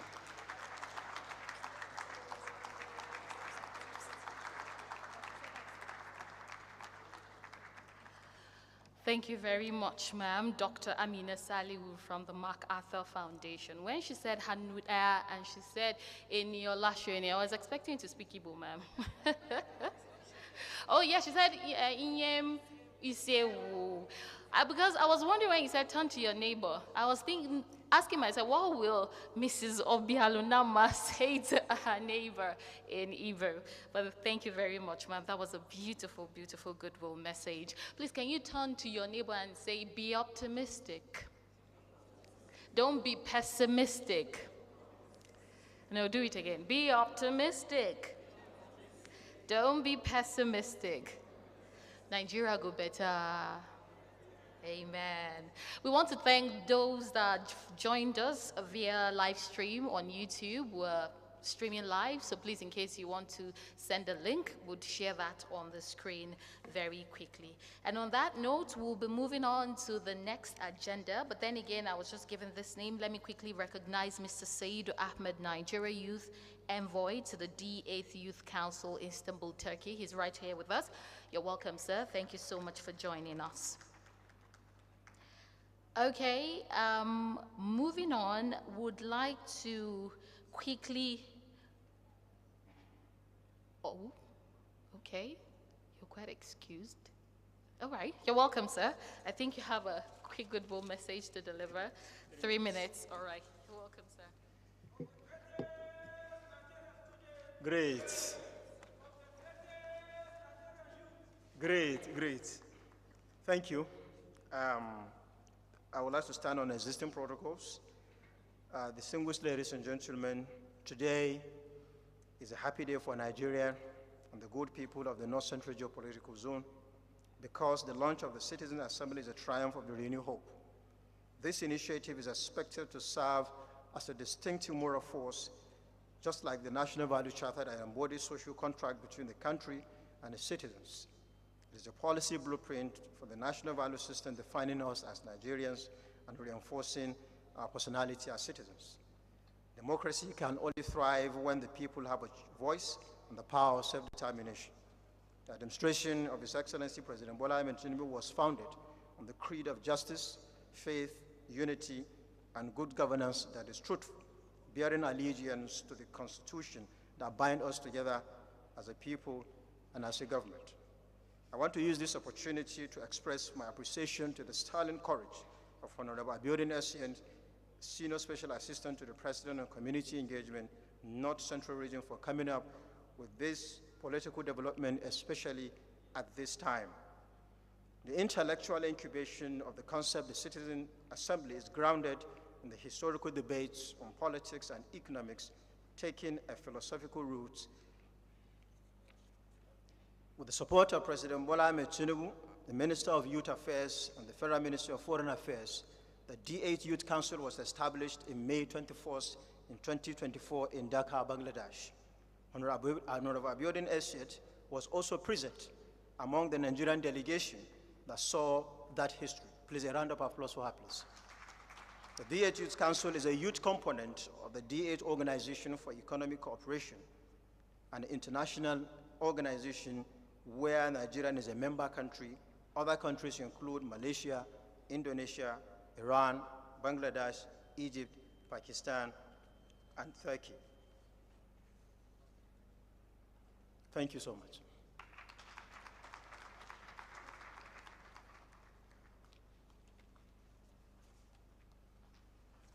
Thank you very much.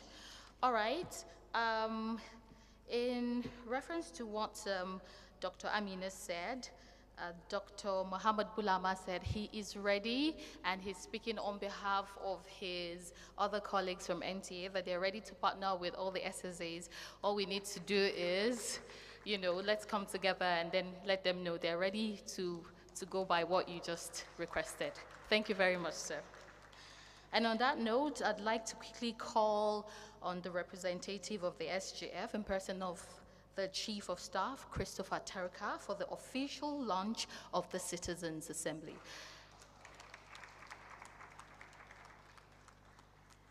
The time is now. I believe that applause is not enough. Can we do more?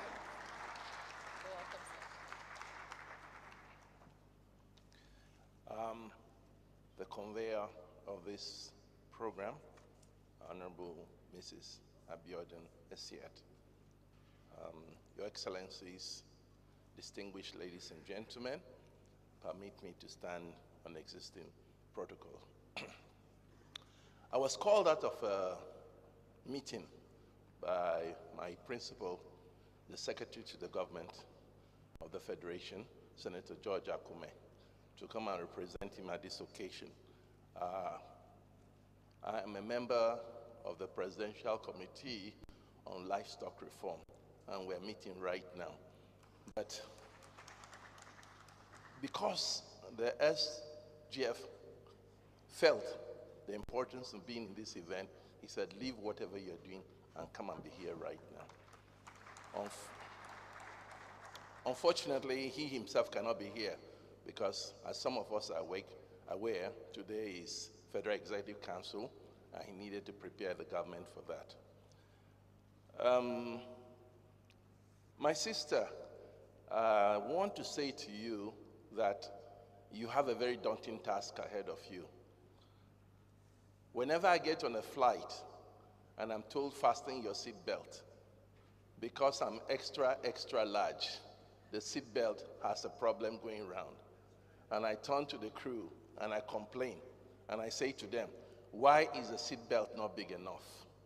And as best as they can, sometimes I have to suck this big belly in to be able to get the belt to clip. This is the position we as Nigerians find ourselves in. We are having to suck our bellies in to be able to work with Mr. President in national development to build a better Nigeria.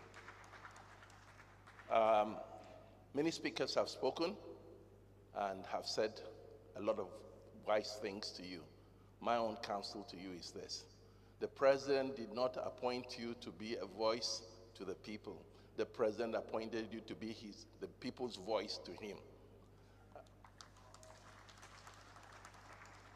Many of us appointees have big problems telling our principal the truth. We like to color things up and to tell them what we think they would like to hear. But I encourage you, having worked with Mr. President previously as the Deputy National Campaign Secretary of the Presidential Campaign Council, he's a listening president. Do not be afraid to tell him the truth. Having said that, let me read from what has been given to me.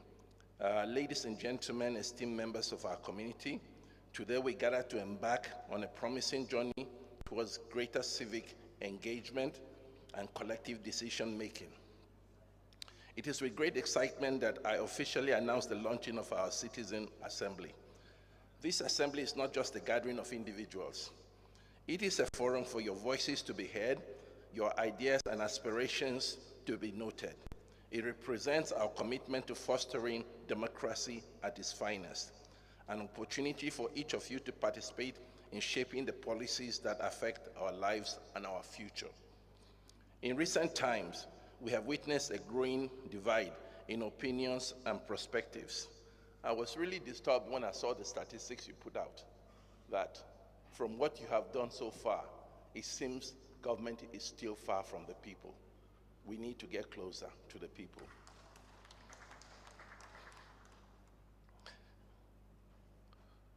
This assembly is designed to bridge that gap and bring together a diverse group of citizens from all walks of life. Together, we will discuss, deliberate, and develop solutions to the challenges we face as a community. Over the coming months, we will engage in meaningful dialogues guided by principles of respect, inclusion, and open-mindedness. Your participation is crucial. Each voice matters, and each opinion counts. We believe that together we can create a more informed, more compassionate, and more united community. As we embark on this adventure, let us remember that the strength of our assembly lies in our diversity and our willingness to listen to one another. This is in line with what the SGF is doing right now. Recently, we're just about to launch a Let's Dialogue, Let's Not Protest. The decisions we make will not only affect our ideas, but will also echo the hopes and needs of our entire community. I invite each of you to step forward and engage fully and contribute your insight to this essential process. Together, we will shape a better tomorrow. I heard what the DG was reeling out, and there's a lot that's been done. For instance, the committee I'm on is designed not only to develop livestock in Nigeria, but to commercialize livestock. And when we say livestock, everybody thinks beef, cattle, Fulani. No, we're talking here sheep, goats, we're talking pigs, we're talking grass cutters, we're talking hair. Or we can develop this. This is a vast opportunity for our teeming youth to get in. And Mr. President has committed himself fully to that, to the coming to being of that ministry, so that we will create opportunities, not only in livestock development, but in livestock feed development, as well as in developing dairy products. So it's a growing field, and it's a growing opportunity for all Nigerians. On this note, I want to thank all of you for this exciting journey together, and I want to assure you, ma'am, of the full support of the Secretary of the Government of the Federation at every moment. You have taken a bold initiative and made us proud in the North Central by being the first SSA to launch out. We believe your colleagues will follow shortly. And as they come on board too, let us be firm in one thing: the people count. Let's go to the wards. Let's not stay in the government offices. Thank you. God bless you all. Representing the Office of the Chief of Staff to the Secretary to the Government of Federation, SGF, Chief of Staff Christopher Tarka has just officially launched the Citizens Assembly. Please, can we give him a beautiful round of applause once again? Thank you very much, sir. On that note, we're going to take the introductory video once again, right about now. For those of us that are just joining us, you're welcome to the first edition of the Citizens Assembly.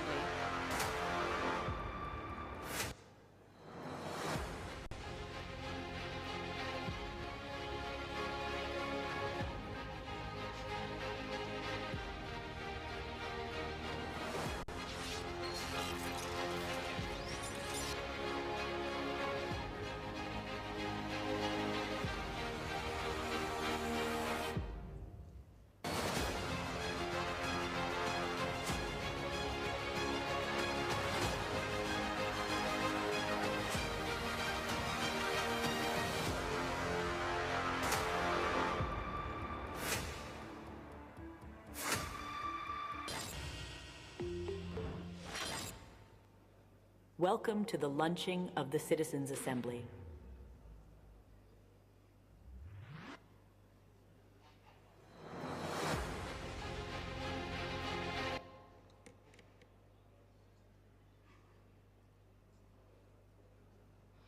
Okay, thank you very much for that beautiful video. Once again, you're welcome. All right, moving on for our keynote address. But before I welcome him up on stage, let me quickly take on his bio and some of his achievements. Dr. Dio Israel is a Nigerian youth leader, politician, and entrepreneur with a strong background in law, international relations, and business. He has attended prestigious institutions like Harvard, Cambridge, and Wharton, and has been recognized globally for his contributions to youth development and politics. Here are some of his achievements. National Youth Leader of Nigeria's ruling party, All Progressives Congress, member of the party's National Working Committee, chaired the youth wing with over 5 million members, recognized as one of the 100 most influential people of African descent under 40, invited to the White House by the Obama administration, member of the British Council Global Changemakers Network, and fellow of the U.S. State Department International Visitors Leadership Program, Henley Business School Young Leader, and recognized as one of the 50 UK's brightest young leaders. Pioneer of various initiatives, including the e-membership program and the Progressive Young Leaders Summit, secured 50% discount on nomination forms for young people contesting on the party's platform. Currently undergoing an executive doctorate in business administration, EDBA, at Henley Business School. Dr. Dio Israel is a highly accomplished individual with a strong passion for youth development, politics, and entrepreneurship. His achievements and recognition demonstrate his commitment to making a positive impact in Nigeria and globally. Very distinguished ladies and gentlemen, please let's welcome Honorable Dio Israel, APC National Youth Leader, for a keynote address. You're welcome, sir. Your Excellency, the Secretary to the Government of the Federation, ably represented here by my big brother, Honorable Chris Tucker, distinguished Senator George Akume, Excellency, the Honorable Minister for Information and National Orientation, ably represented here by the Director General of the Federal Radio Corporation of Nigeria, representative of the Honorable Minister of Defense, General A.T. Juvrin. It's good to see you again, sir. Reps of the Honorable Minister of FCT, the SSA to the President on Disability, my own sister, the wife of my former colleague, the former National Vice Chairman of APC for North Central, Honorable Mustafa Saliu, my darling sister, Mrs. Saliu, thank you for that. I didn't expect less. If you read her husband's letter, you will know that he runs in the family. Representative of the Chief of Defense Staff, distinguished guests from the African Union, from the British High Commission, coordinators and focal persons, representative of the partners, Chester Global, and let me extend all the protocols or stand on the existing protocol. We're here because of the vision of an exceptional lady, an outstanding Nigerian. We're here because of someone who chose to walk a different path and to be a trailblazer in our generation, to be an exceptional senior special assistant to the president. She reminds me of people like Deborah, who said, and then I rose to become a mother in Israel. If you want to clap for her, please clap for her.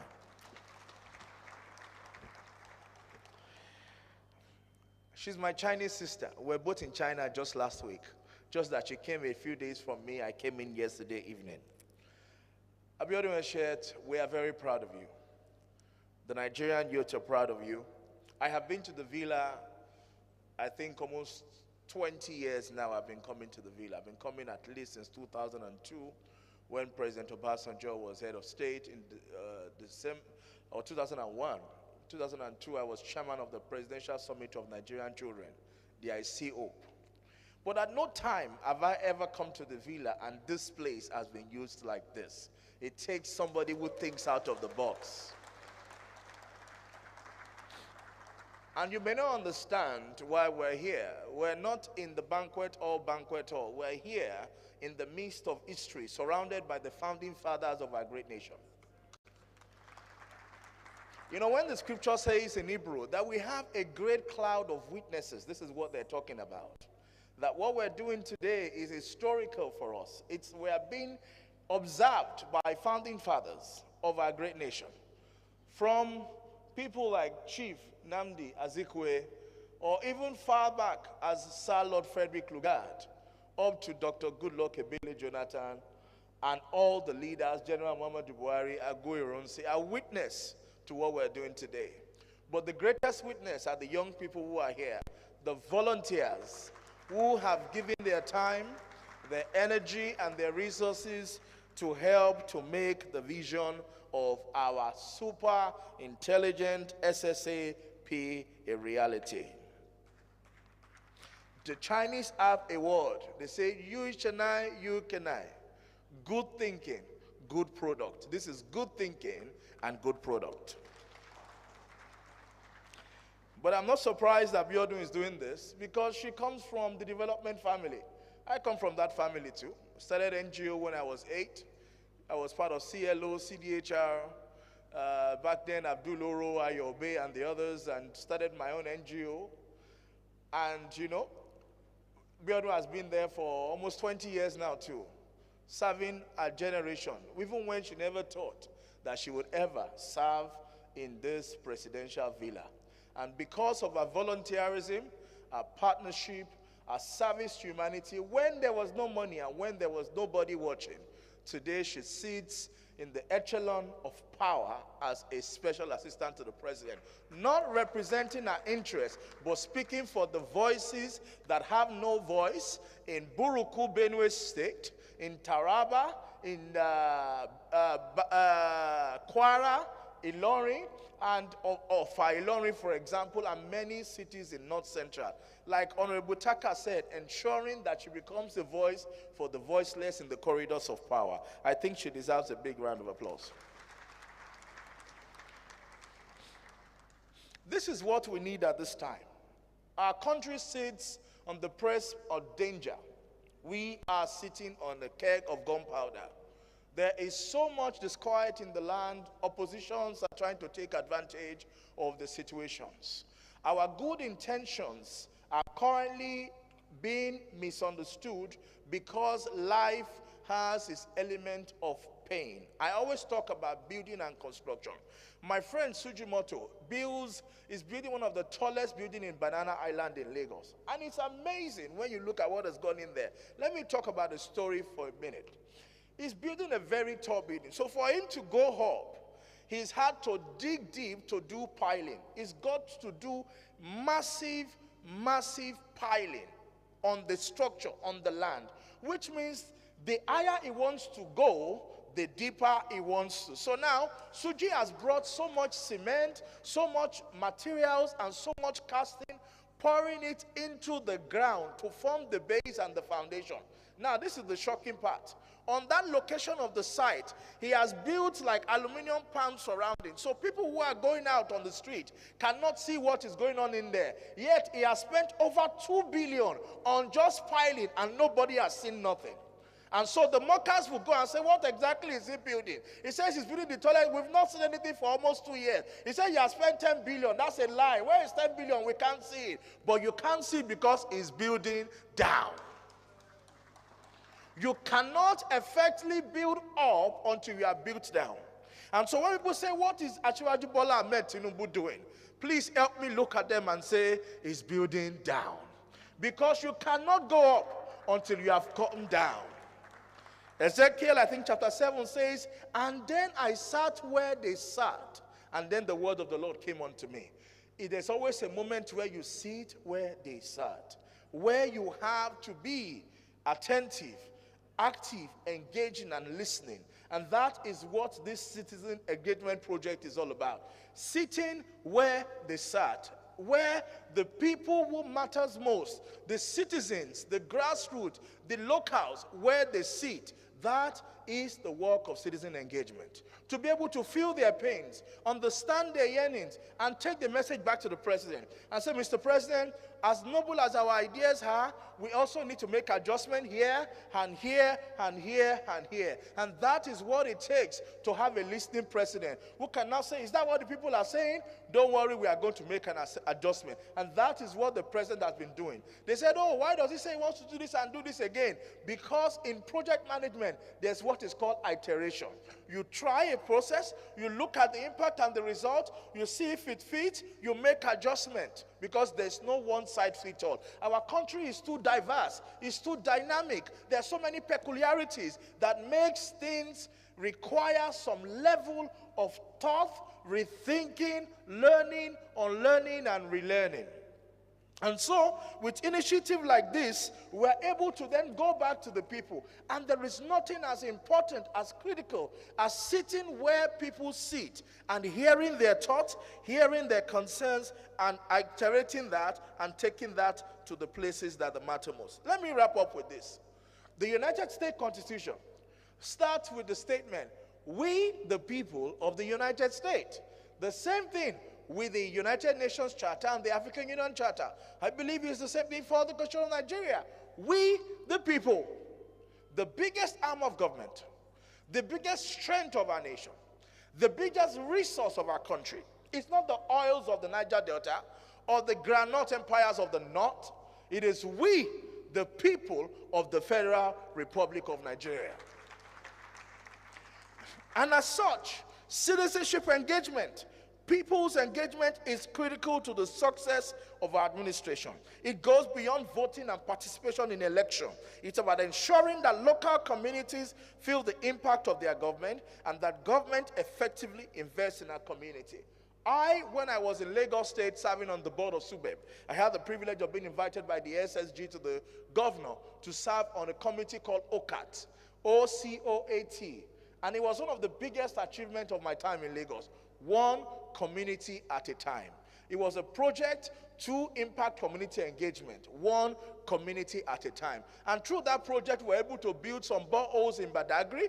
We were able to renovate and build brand new schools in Ekpe, Itoki, and many other communities in Lagos State. We said the government was doing their own through the ministries, but under one community at a time, we would identify a community, take an intervention there based on our need assessment in those communities to complement whatever any ministry was doing, even though we had interministerial representation on the OCAT team. I want to advise my sister, let's take this community engagement to another top notch. Let's identify communities and take specific intervention, one community at a time, and working together, we will be able to make Nigeria a better place. And finally, my message to young volunteers who are here. I was in high school in the late 90s. I was wrapping up my secondary school, but had gotten involved as far back as 1997 in the pro-democracy movement. I was volunteering with Moshood Abiola Vanguard for Democracy under Lanre Suraj, CLO with Abdul Oro, Ayobe when they were still many NGOs at that time, but I was always going there in my school uniform. It gave me opportunity, it gave me exposure, it gave me knowledge. And guess what? In 1999, after Abacha had gone, after Abiola had come back to Nigeria to start up KIND, Kudirat Initiative for Democracy, we were in the house on MK Abiola Crescent, off Toyin Street, Ikeja, Lagos. And we had Afsat, Jimiate, I think it was Jikaato or Jimiate from NTA, and many eminent Tony Abbey, and many other leaders. Collins Babalola from Canada. And I was there in my school uniform as a little boy because I had been doing advocacy in my secondary school. I was the youngest person in that room. No surprise that about a year later, December 1999 or 2000, I was elected as the first Deputy Senate President of the Nigerian Children's Parliament, pioneered by the Ministry of Information and Antike Mose Loka Rakwe, from volunteering and doing stuff in my community. By 2001, September, I was invited to represent Nigerian children at the United Nations Special Assembly Special Session on Children in New York. I was just a teenager. Even though on my way to the airport, the terrorist attack happened on September 11, May, when they rescheduled the event, May 2002 of the next year, we were there with Nelson Mandela in New York. From there, I've been invited to Buckingham Palace, and so are you. From what? From just volunteering. So don't say they don't have money to give us. They are not paying us. I will not be here today if I had not volunteered. When I moved to England as a teenager, I went to work for Save the Children UK. They were paying me £10 a day as an intern. Volunteering with Save the Children UK. My colleagues were working in McDonald's for £10 an hour, but I chose to work in the development sector for £10 a day when my colleagues were earning it for an hour. But the experiences I garnered over those processes have helped me today. So take this experience serious. Contribute, volunteer. In the end, not only will Nigerians benefit, but you would also become a better person. Thank you, and God bless you. Thank you very much. It's a beautiful, beautiful keynote address. Volunteer, contribute. In the end, Nigeria will be a better place. Please, let's put our hands together for Honorable Dayo Israel, APC National Youth Leader once again. Beautiful. All right, very quickly moving on, let me call on Senior Magistrate Teresa Inte-Otu for the oath of office for volunteers. Is she ready? There she is. All right, you're welcome. Now, talking about volunteering and all, Senior Magistrate Teresa Inte-Otu is here. I hope I didn't murder your name, ma'am. You're welcome, ma'am.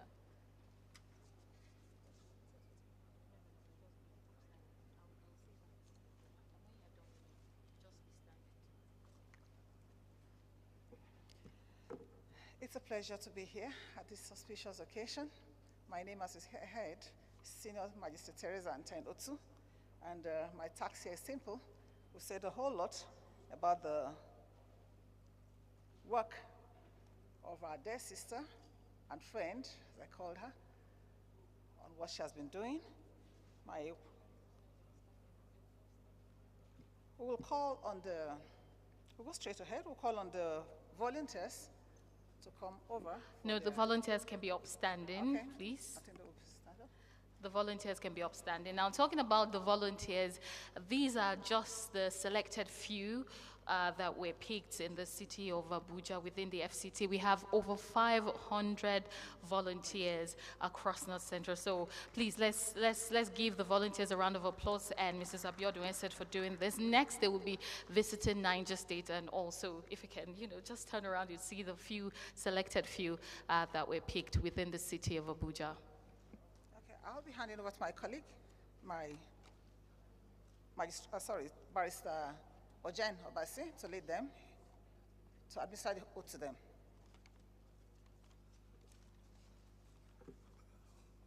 All right, so we'll start by, you have a place where you will have to put your name there.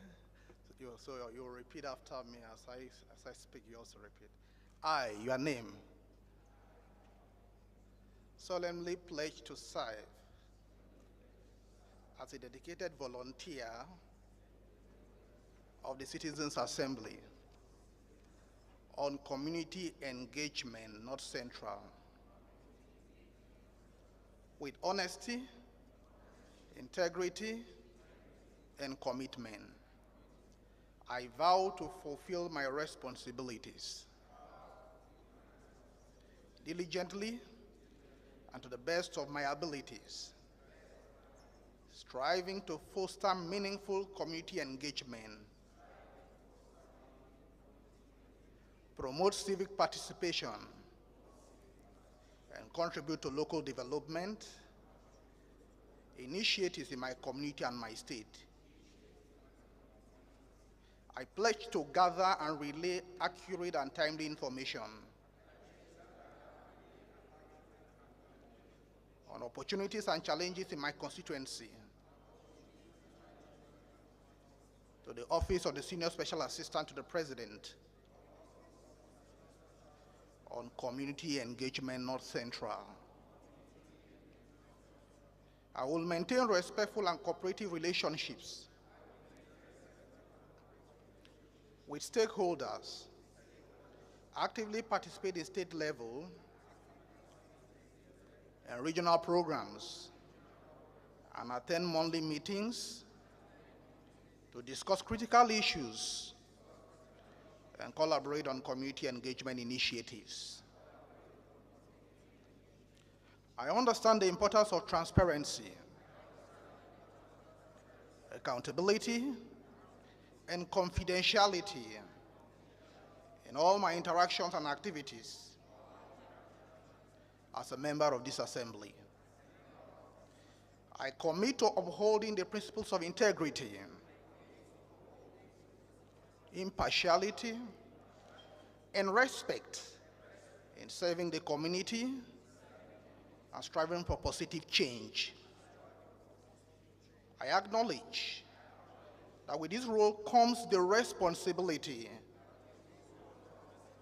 to represent and advocate for the interests of my community, contributing to overall goals of the Citizens' Assembly on Community Engagement North Central.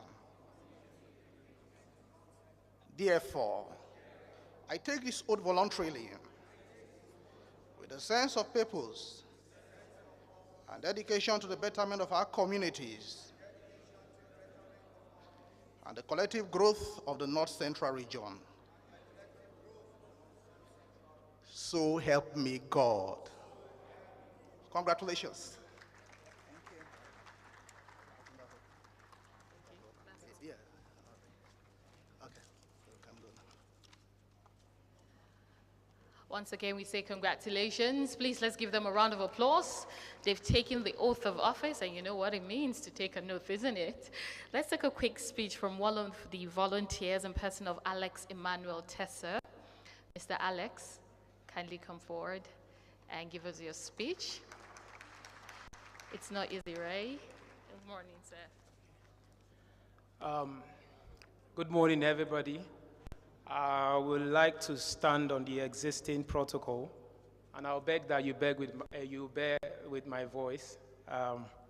It's because of the weather. So I started a program on YouTube. It was born out of my passion for humanity, and basically the program was meant to point out issues and ills in the community.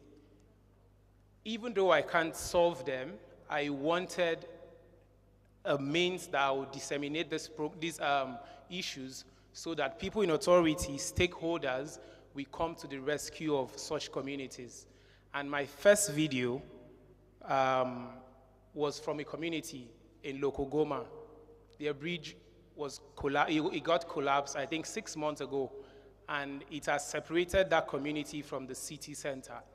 I did the video, uploaded it on my platform. It didn't last up to 2 days. As at that time, I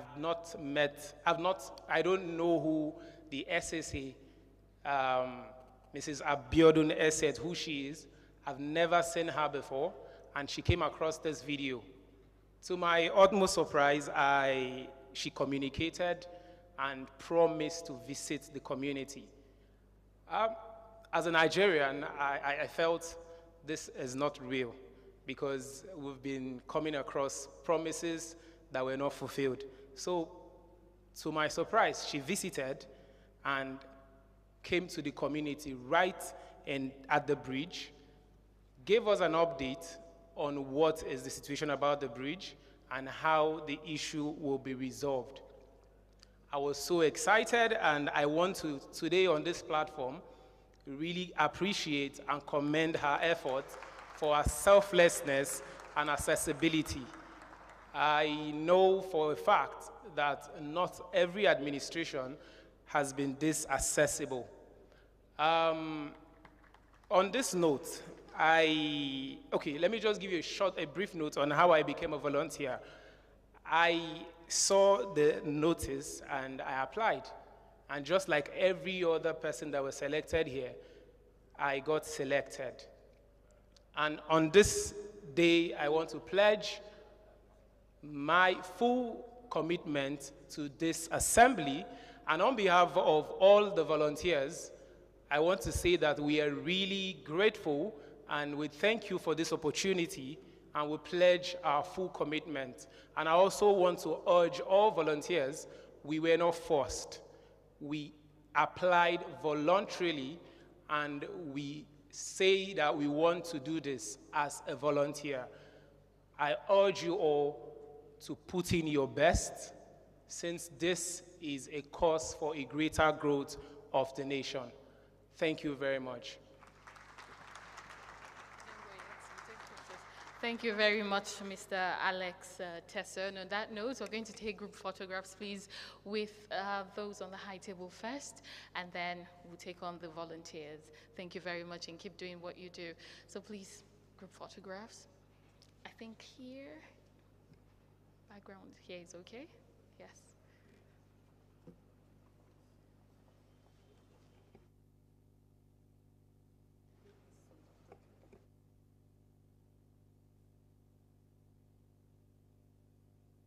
All right, so while that is going on, please, the video he talked about that got him to where he is today will be played, and then we can please, watch the screen for that.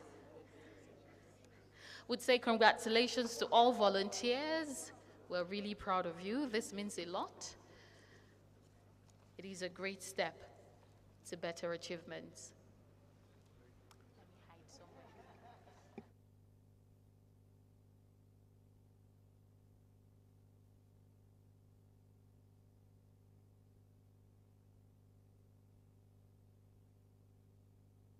Volunteers, please get ready. You're next.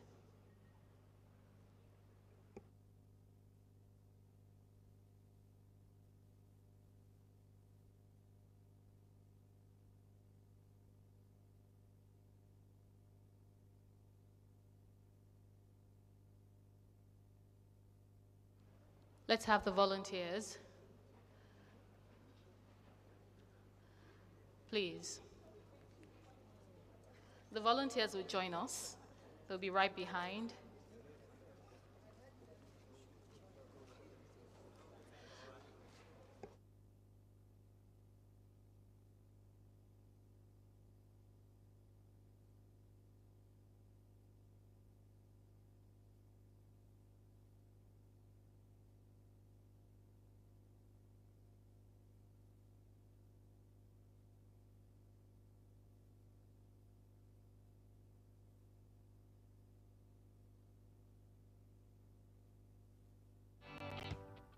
Hello and welcome to another episode of The Pointers.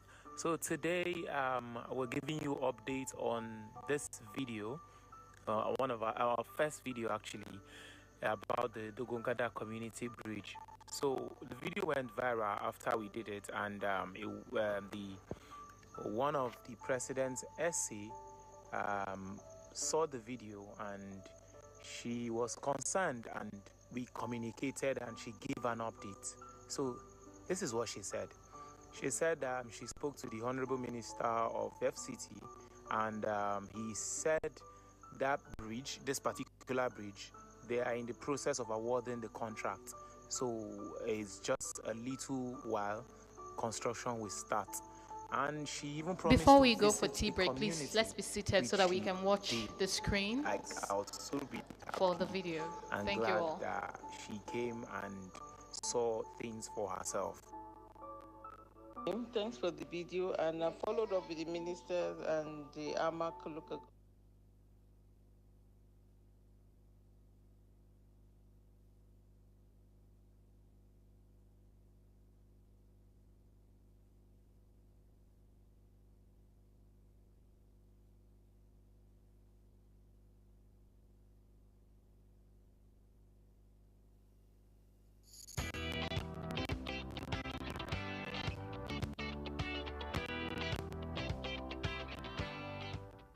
Hello and welcome to another episode of The Pointers. So today we're giving you updates on this video, one of our first video actually, about the Dogongada Community Bridge. So the video went viral after we did it, and one of the president's essay saw the video and she was concerned, and we communicated and she gave an update. So this is what she said. She said she spoke to the Honorable Minister of FCT, and he said that bridge, this particular bridge, they are in the process of awarding the contract. So it's just a little while, construction will start. And she even promised to visit the community, which she did. Like, I was so really happy and glad that she came and saw things for herself. Thanks for the video, and I followed up with the ministers and the Amaka local government, and they said they are the process of awarding the contract for that road. So that's the update I want to share. I'll also be visiting the place maybe this week. I wanted to go tomorrow, but I'm not sure I'll be able to go. But I've communicated to the government in charge, and they said they are rounding up the bidding for that road, and they will start work on the road as soon as the contract is sealed. The next video you see right now, it's a video of her visit to the community, exactly at the bridge. This is local Goma, Gondongawa community in local Goma, FCT Abuja, where the bridge collapsed over 6 months ago, and it's been very difficult for residents living on this other side of the road. There's no plaque past their road. The only means to use in bike, go and contact. You can see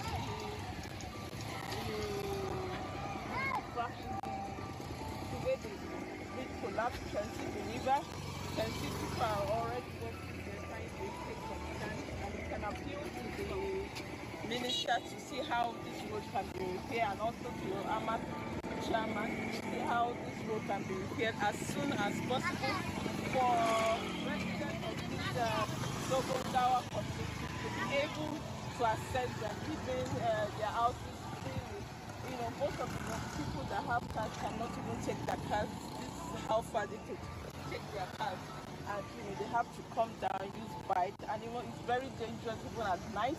Even when you go use bike, and when you have more rainy season, people won't be able to even access their houses. They are cut out from the city center just because of the collapse of this bridge. That was the essay. Thank you so much for watching and staying with us. I would like to hear your thoughts in the comment section.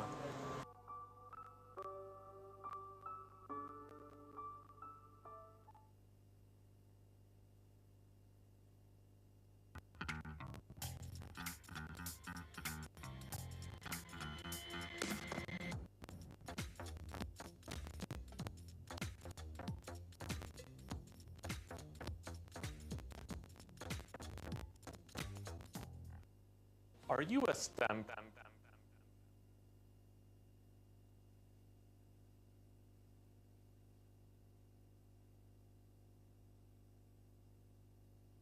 All right, thank you very much for that beautiful video put together by Mr. Alex Tesser. Okay, to the volunteers, I believe some of us are still seated. Before we go for tea break, let me quickly call on Hajia Mejida Demukuku, SA to the Minister of State, FCT, in person of Dr. Maria Mahmood. She has a goodwill message for us, and she wants the volunteers to please listen up. So please, let's give her a round of applause as she steps forward. You're welcome, ma'am. You're welcome, ma'am. So sorry that we're taking you now. Is it morning? Yes, it is. Good afternoon. Yeah, good afternoon, ladies and gentlemen. All protocol duly observed.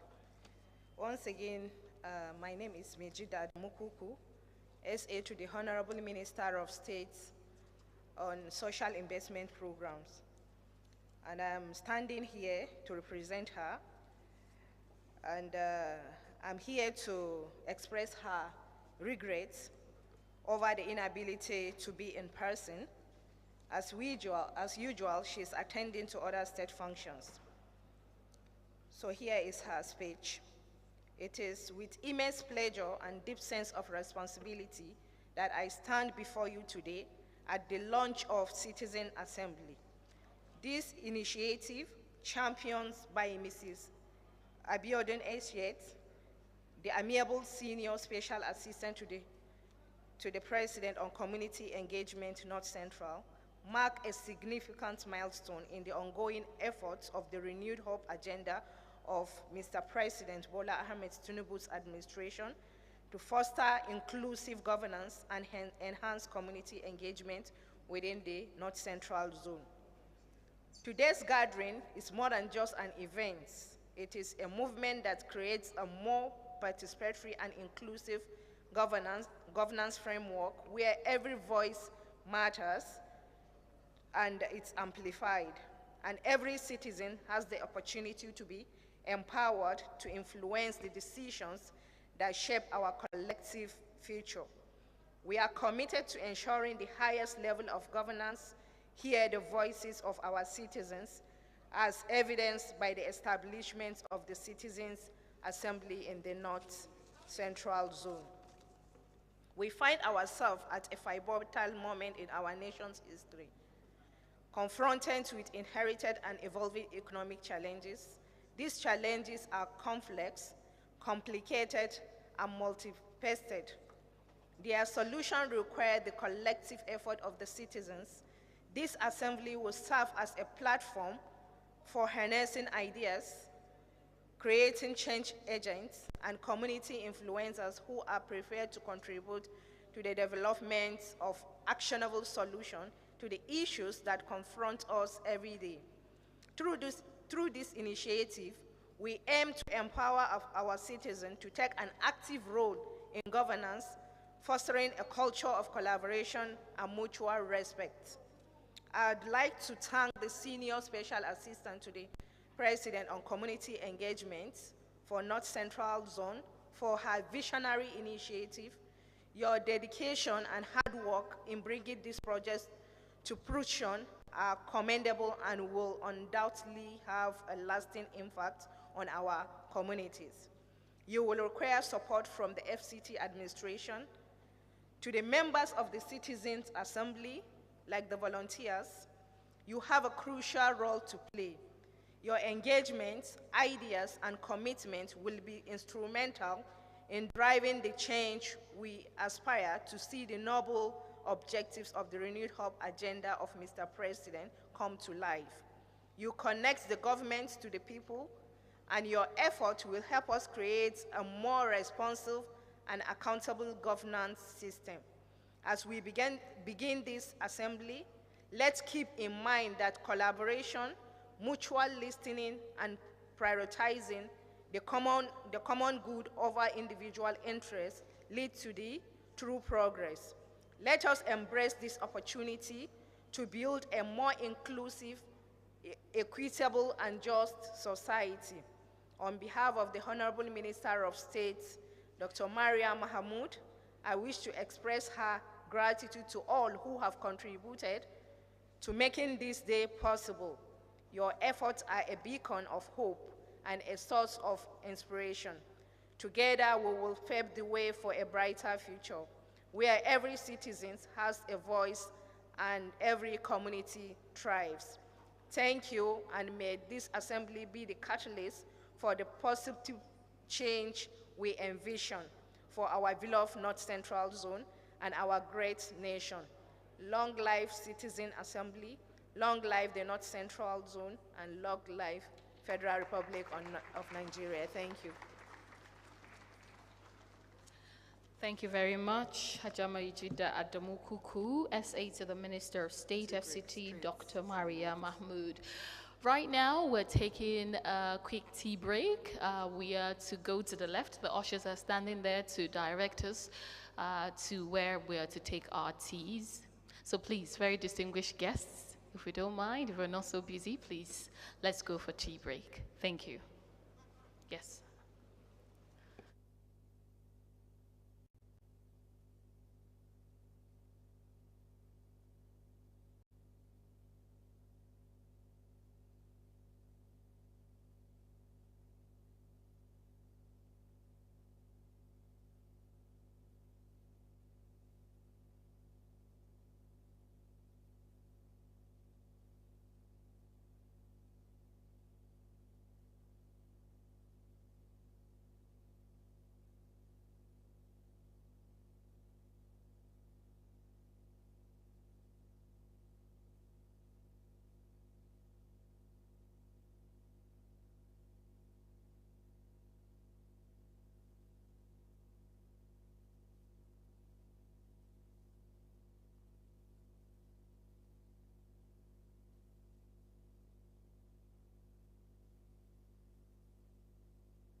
Welcome to the launching of the Citizens' Assembly.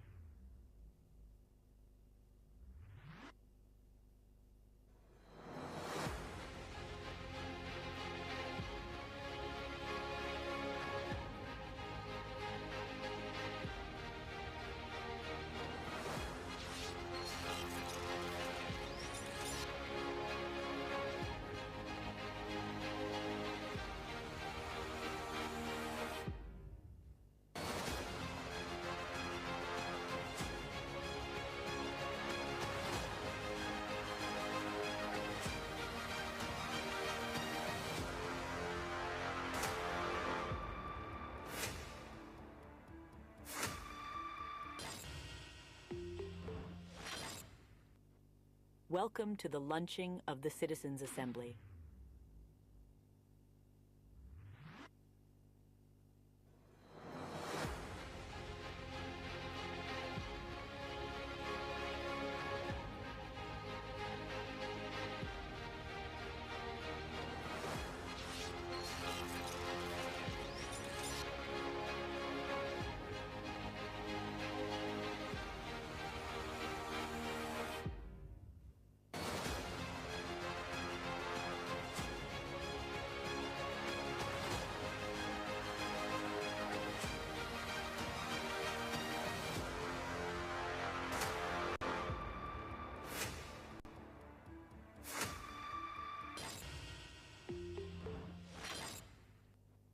Welcome to the launching of the Citizens' Assembly.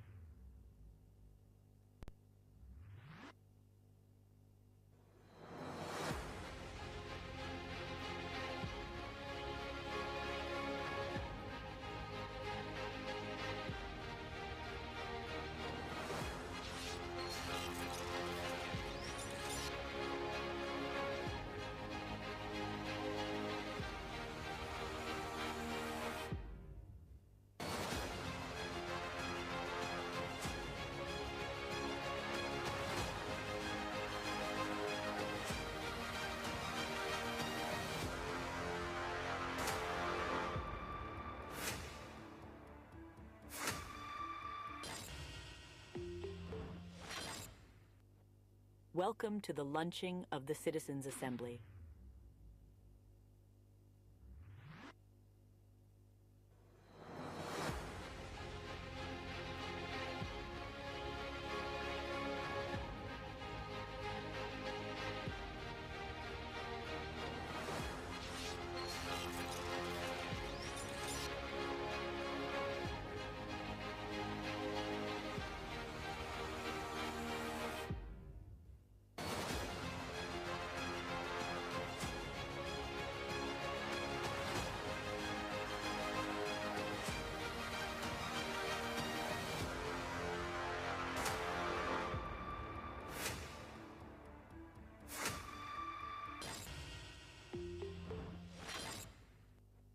Welcome to the launching of the Citizens' Assembly.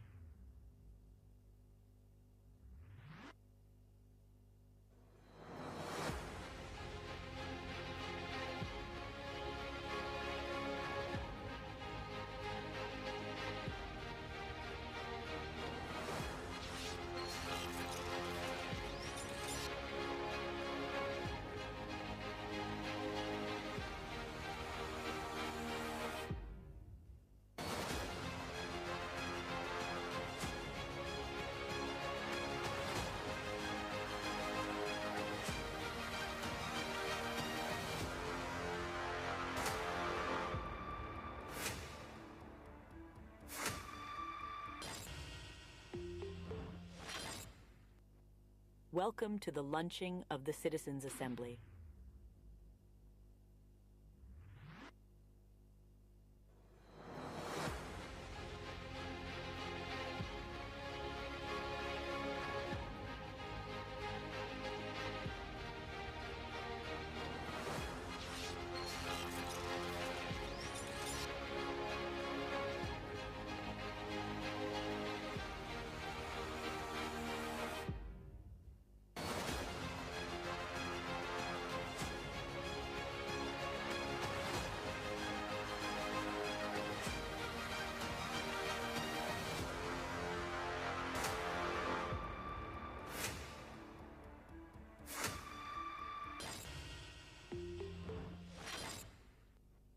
Welcome to the launching of the Citizens' Assembly.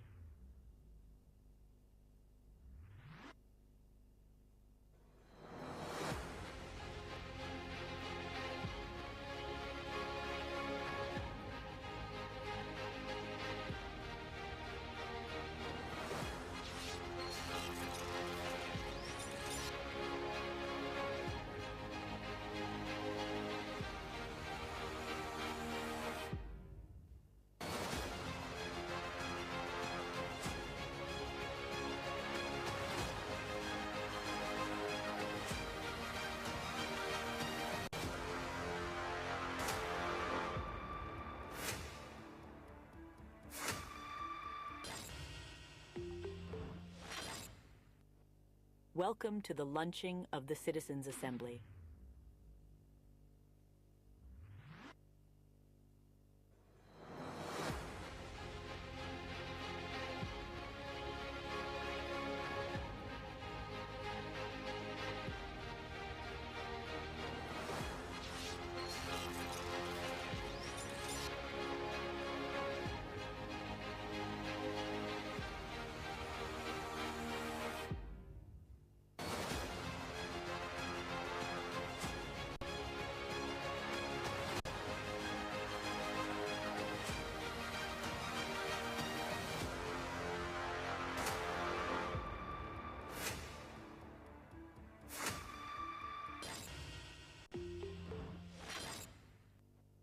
Welcome to the launching of the Citizens' Assembly.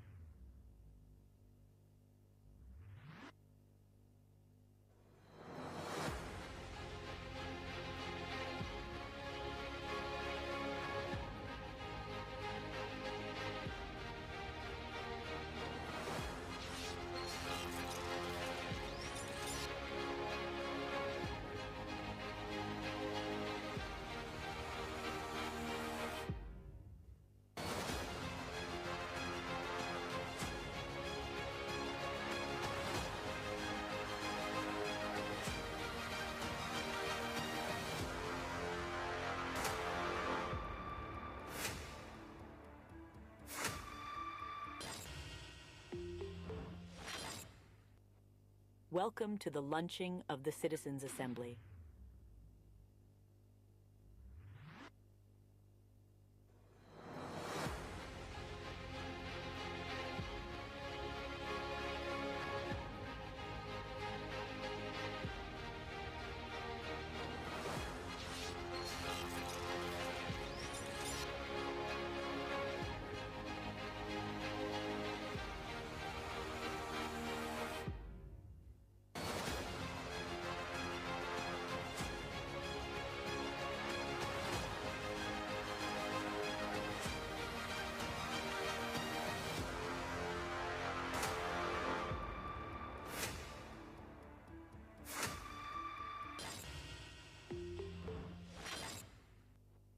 Welcome to the launching of the Citizens' Assembly.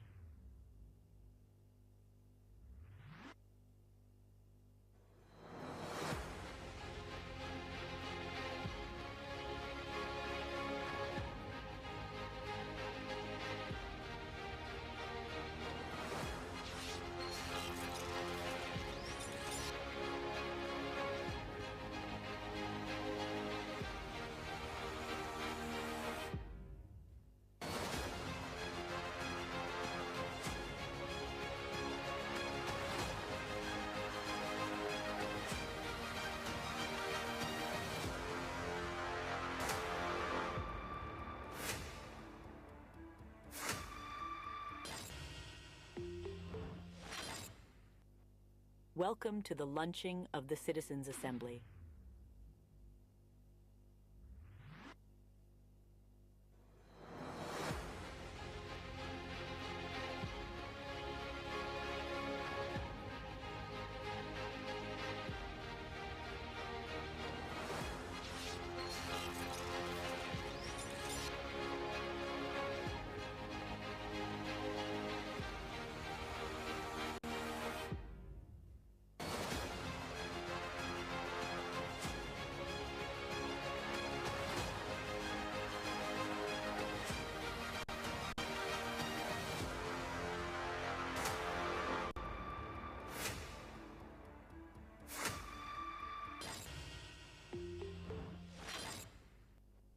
Welcome to the launching of the Citizens' Assembly.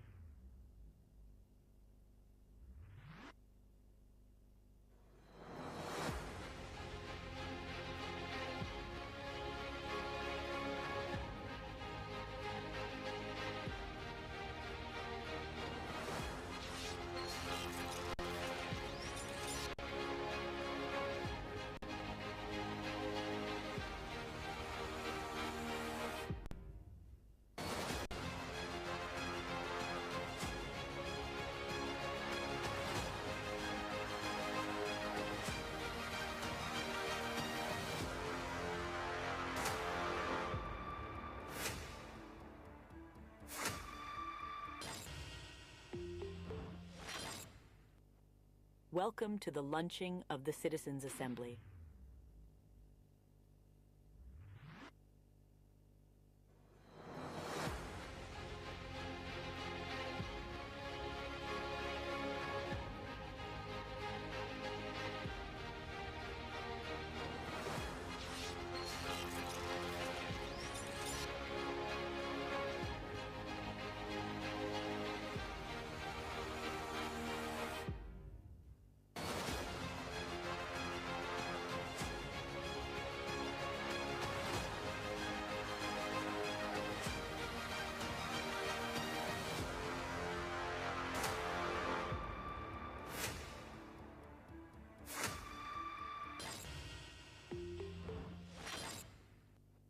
Welcome to the launching of the Citizens' Assembly.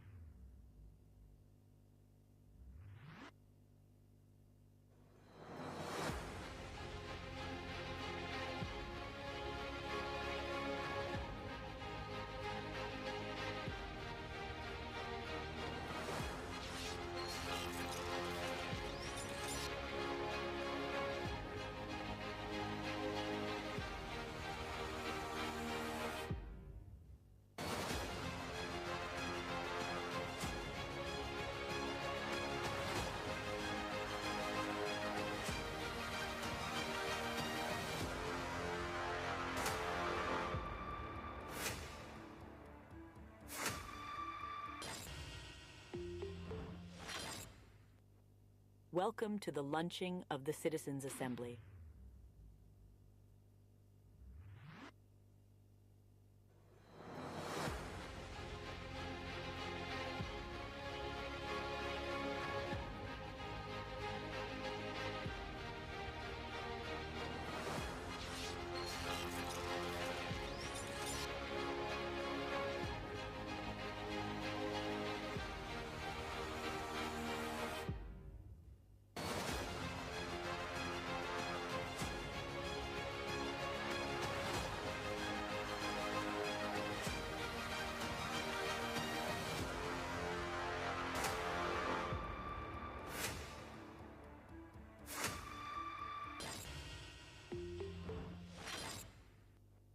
Welcome to the launching of the Citizens' Assembly.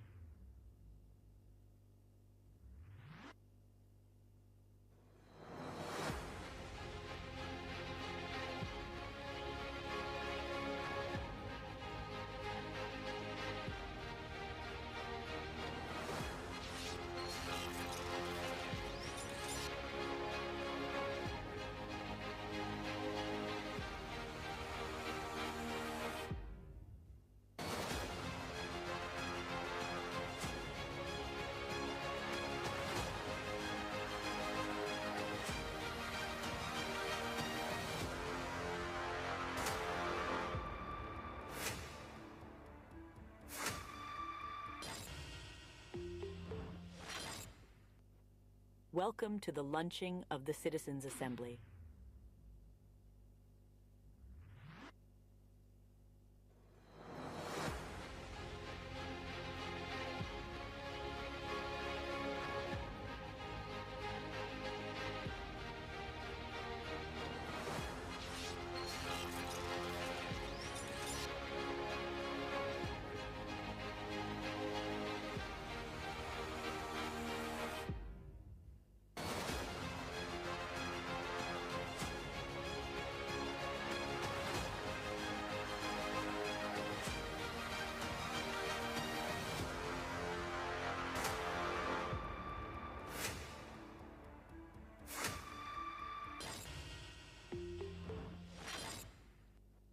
Welcome to the launching of the Citizens' Assembly.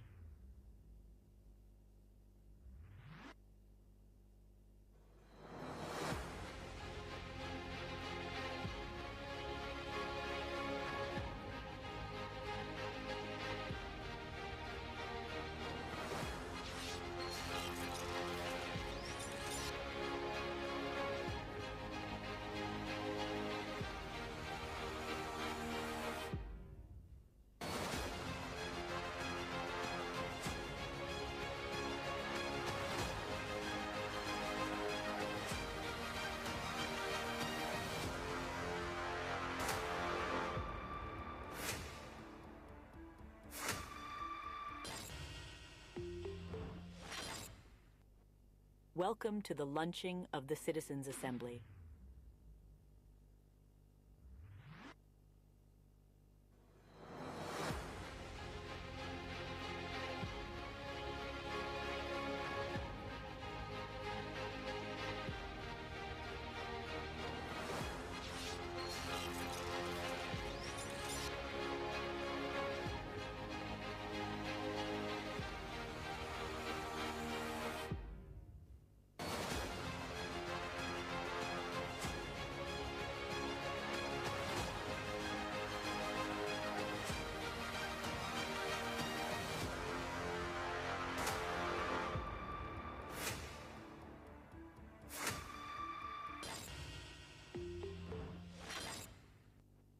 Welcome to the launching of the Citizens' Assembly.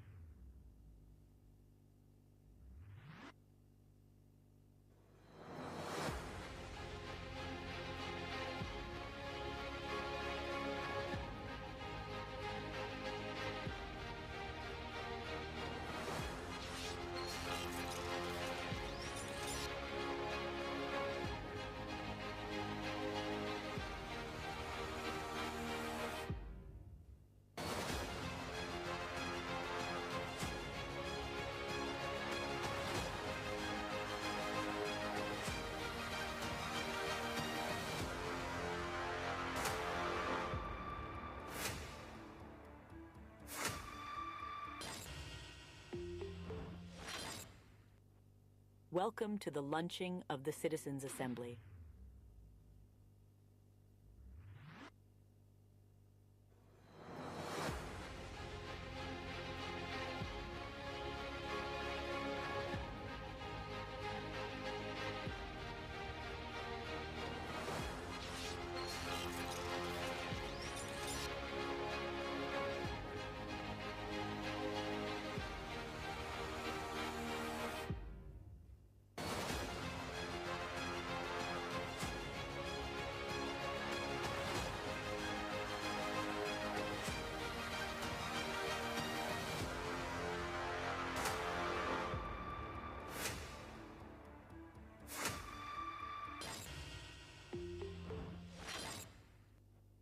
Welcome to the launching of the Citizens' Assembly.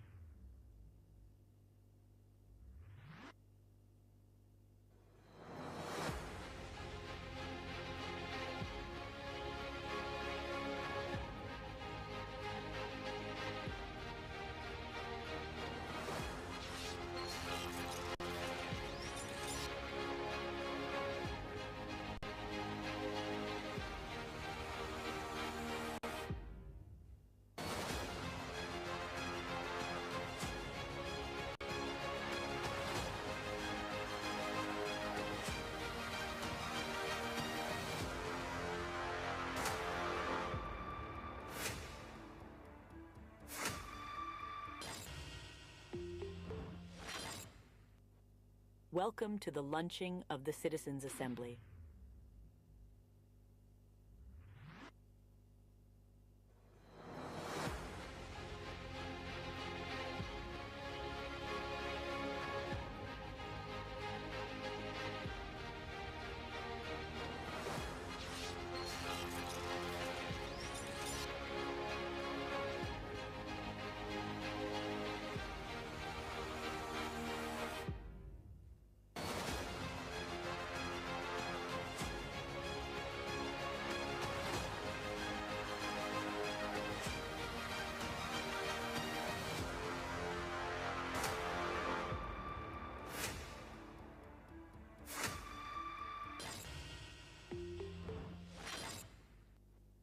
Welcome to the launching of the Citizens' Assembly.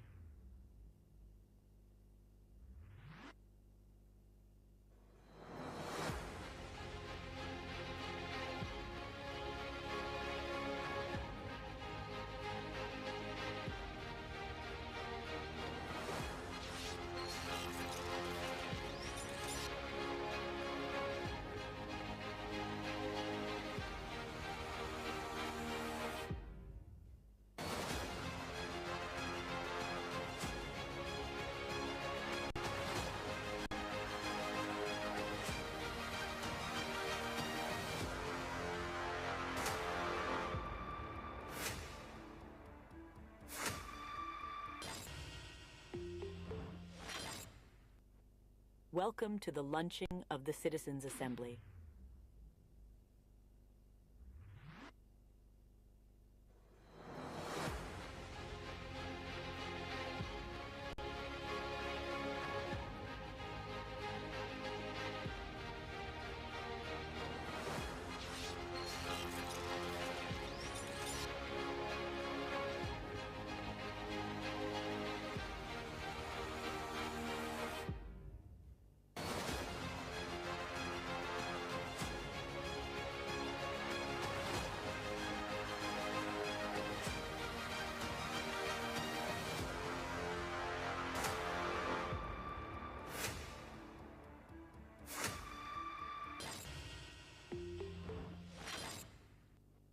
Welcome to the launching of the Citizens' Assembly.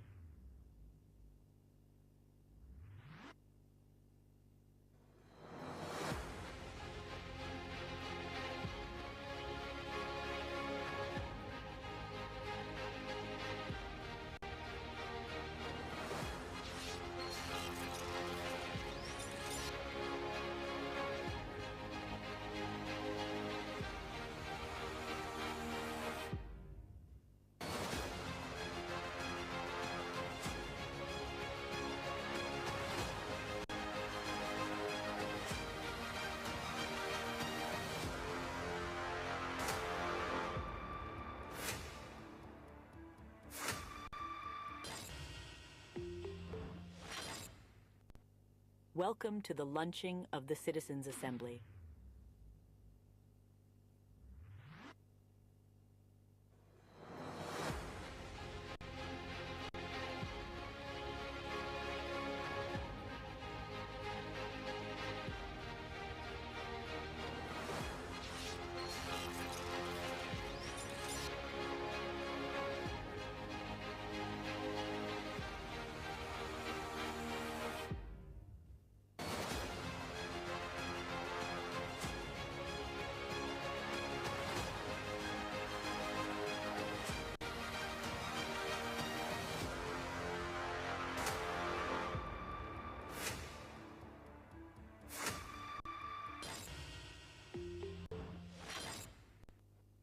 Welcome to the launching of the Citizens' Assembly.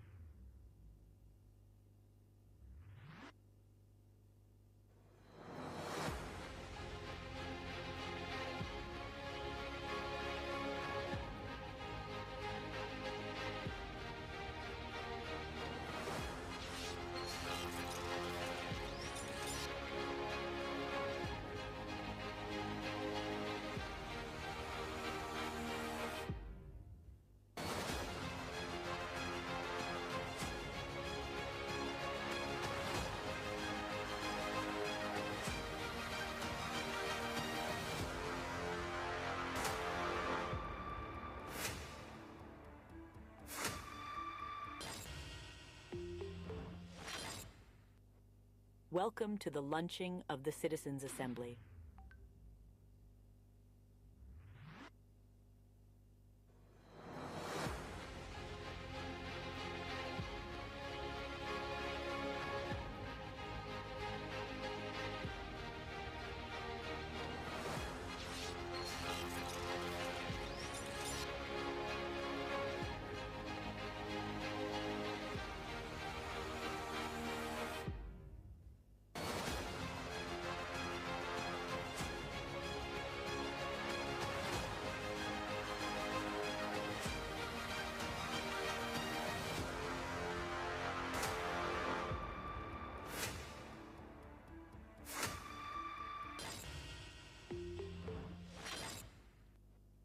Welcome to the launching of the Citizens' Assembly.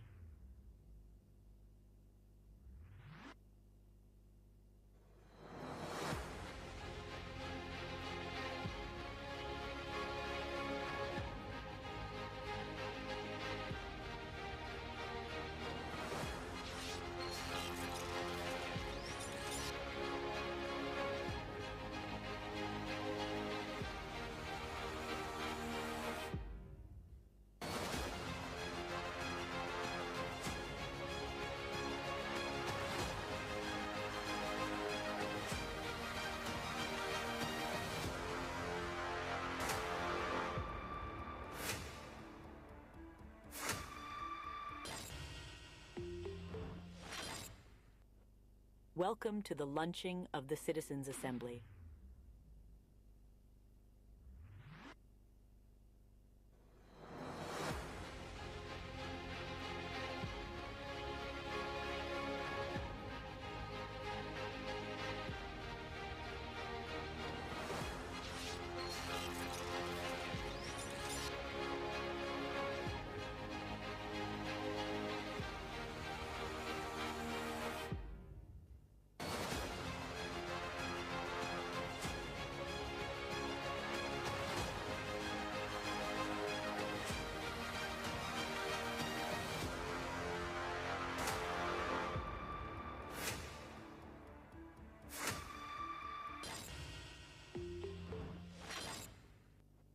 Welcome to the launching of the Citizens' Assembly.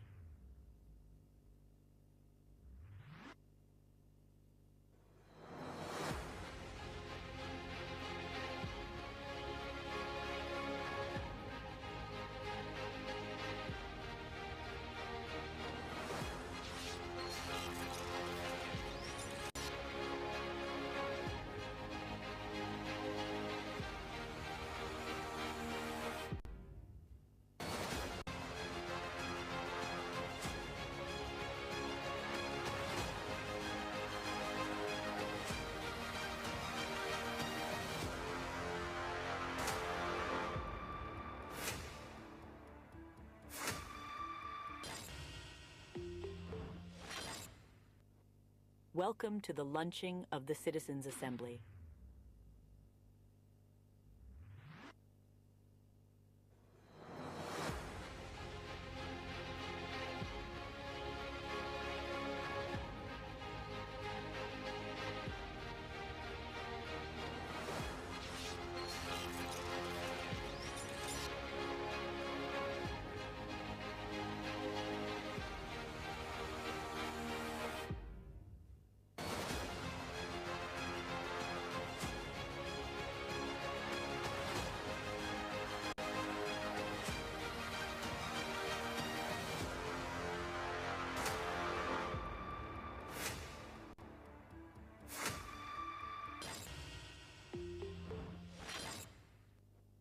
Welcome to the launching of the Citizens' Assembly.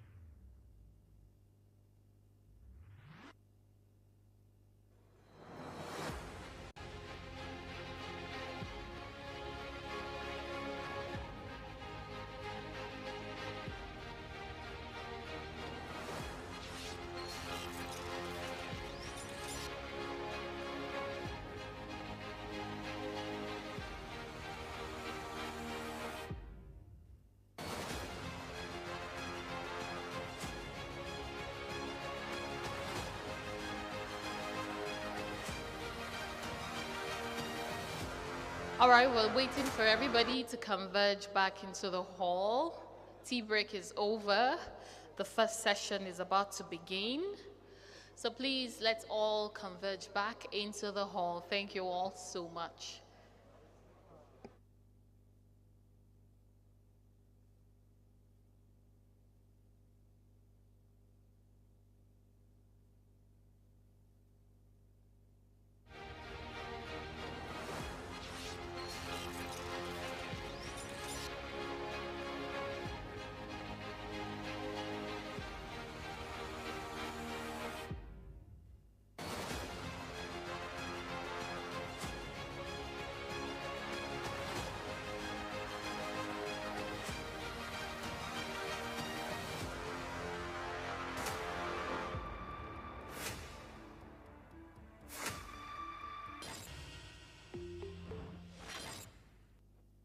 Welcome to the launching of the Citizens' Assembly.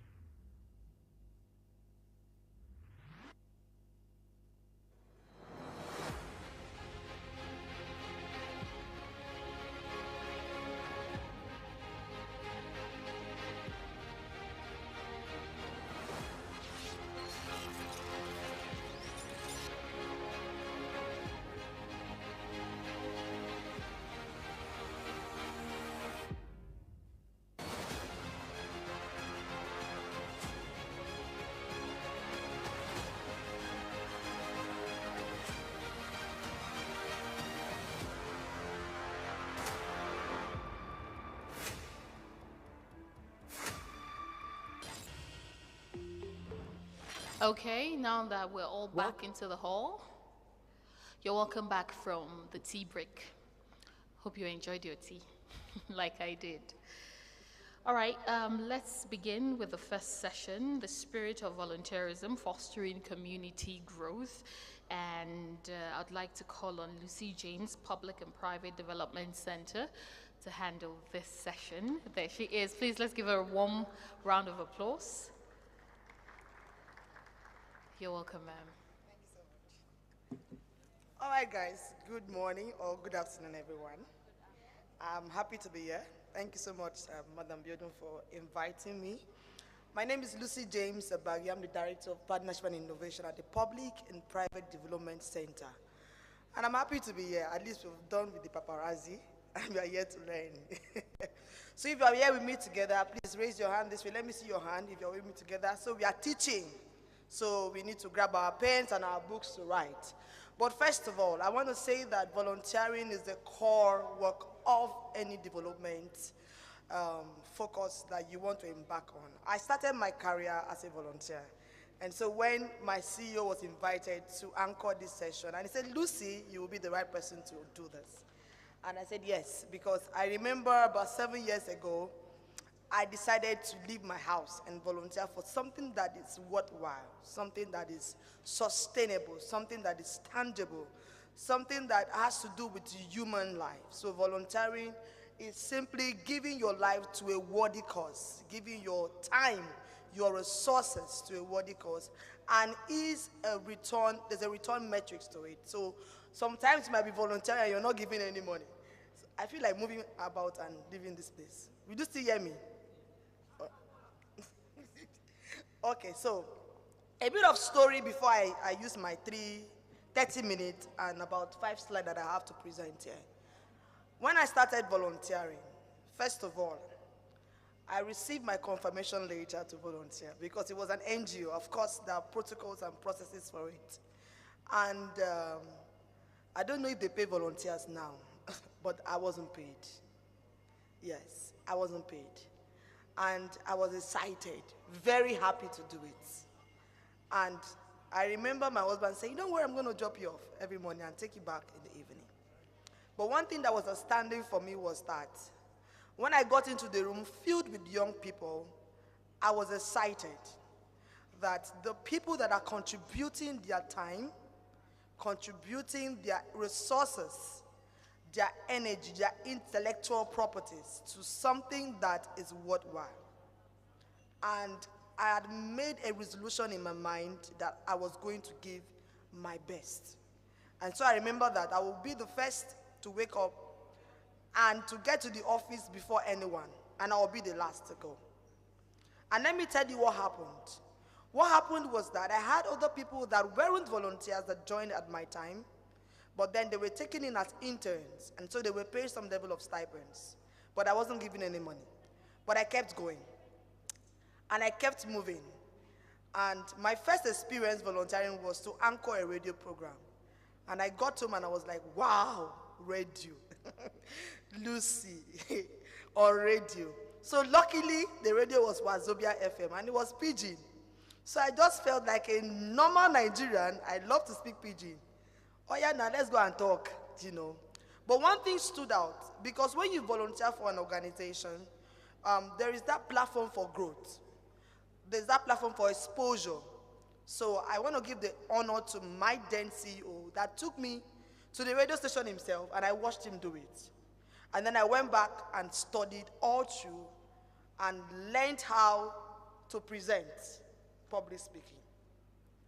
And I won't forget, the second month, because of my performance, I was given a stipend of 10,000. My contract did not say I was going to be paid. So I went home very excited that at least they're seeing my results. And then it moved on. After 3 months, I was given a program assistant role. And I won't say that I moved on from that organization to be the programs director before I exited about 8 months ago. Now, this is to tell you that beyond the fact that you're going to be giving your service for humanity, you're also going to build your skills. So as we go through the slide, I wanted to use my own life to tell you that you're not wasting your time. You're contributing to a worthy cause that would also give back to you. The numbers of people I've met in volunteering, in going to communities, in engaging, in networking, in partnership, has helped me where I find myself today, and it could never be better, honestly. Because if I wanted to just go via and say, oh, you're a graduate, just go, go and keep applying for a job, I might not have gotten a role. But volunteering provided that platform for me. So my next slide speaks to, let me not disappoint myself with this technology. Is it on? The media people will be laughing now because they told me that it's not, okay, I'm supposed to come down. And this is up, okay, down. Thank you. So volunteerism is an act of service that provides benefits for all parties involved. It's an act of service. It takes your time, it takes your resources. I know how many research I had to do. I know how many documents I had to read. I know how I had to hone my skills. So volunteering allows you to hone your skills. It's an act of free service. It must not necessarily be that you are coming up via an organization. It can be that you are just a community member and you have taken note of a worthy cause that aligns with your interest, that aligns with your belief, and you decide to volunteer to make a change. Meaning that volunteering gives you the platform to cause a change at any level, at the local government, at the state level, at the national level.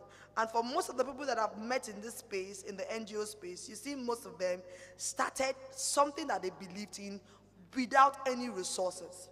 Volunteering for a cause, starting a campaign on their own. So it's an act of service that provides benefits for all parties involved. Okay. Down. Then the next one is steps to volunteering. Like myself, I started with joining an organization. So there are about, as of 2 years ago, there are about 66,000 registered civil society organizations in Nigeria. And if you're going to look at the indices after 2 years, I think we have climbed up to about 80,000 because even myself, I've registered one. So I'm sure there are people in this room that also have organizations, So start with an organization, recognize an organization that you can align with. Do you know why? Because you are going to learn. It will provide you the platform to learn and unlearn. Because my core skills as a fundraiser started when I joined an organization. I never knew anything about fundraising. I never knew anything about grant making. I never knew anything about project management. But via that platform, I was able to learn, and I left that organization contributing to about $6 million. So it is not something that you want to do on your own, but you need to find an entity that aligns with you. You need to find an organization that aligns with your cause, just like you're doing here. Are we together? Just like you're doing here. It will enable you to do what? To hone your skills. You will meet people that have developed their skills to a particular level that you can learn from. That you can learn from while giving your time and your services to that cause that you so much believe in. Then start a campaign. I think I'm going to major on this a bit because I didn't want to make my slide too bulky. Start a campaign. And there are steps to starting a campaign. And one of them is identify what you want to do. Do you want to end hunger? Of course, you cannot end hunger alone. You can only reduce hunger. Your cause can only contribute to reducing hunger. Do you want to improve education? Do you want to improve healthcare services? So you can look within your community and say, okay, this primary school lacks writing board, they lack teachers, and I want to campaign that provided education facilities. So you start a campaign, and how do you start a campaign? Like I said, identify a worthy cause. Then the number 2 thing is for you to do what? To research. Find out about that campaign. Dig out details about that project that you want to embark on. Look at what people have done in that area that you could learn from, that could align, and then provide a niche for you. One thing that must be outstanding for you as volunteers, try to look for something that everybody is not doing. While you are learning, what will create that platform, better platform for you? Because I scaled through my organization faster because I knew and I observed that there were no fundraisers in the organization. It looked so difficult for people to write proposals and to seek grants to drive a cause. So I decided to major my skills in grant making. And I knew that I was going to bring value. And there was no way they were going to fire me. Are we together? So look for that thing that makes you different. And luckily, in the development sector, every skill counts. If you're a photographer and you're good in it, it counts. If you're a storyteller, the people that can summarize 50 pages of proposals into 1 minute speech, that's a skill. Are we together? Hone those skills. So while you're doing your research, look for what has been done and how you want to address that issue based on who you are. You must start a campaign that you recognize that this is something that if they slap you, you will still do it.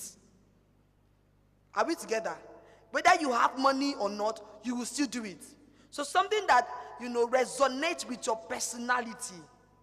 Now, my own way of choosing fundraising was because I don't like to go on the street.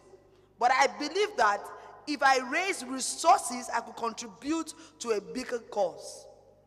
And honestly, it helped. Because I've been able to manage over 30 projects just doing that. So I'm touching over 5 million lives. That I will not achieve going on the streets. But there are people that their skills, their advocacy, they are good advocacy leaders. They will come out here, they will make the cause of the people known. If your skill is advocacy, push it, increase it, use it as a strategy for your volunteering initiatives. Are we together? Then, for you to also do a campaign, you need to convene, you need to mobilize, you need to engage. Because the cause you're driving for, you don't have the change. You don't have money to implement it. So, for instance, if it's a government project that you want to pursue, you need to build partnership with the community. Remember that you are not going to be in that community forever.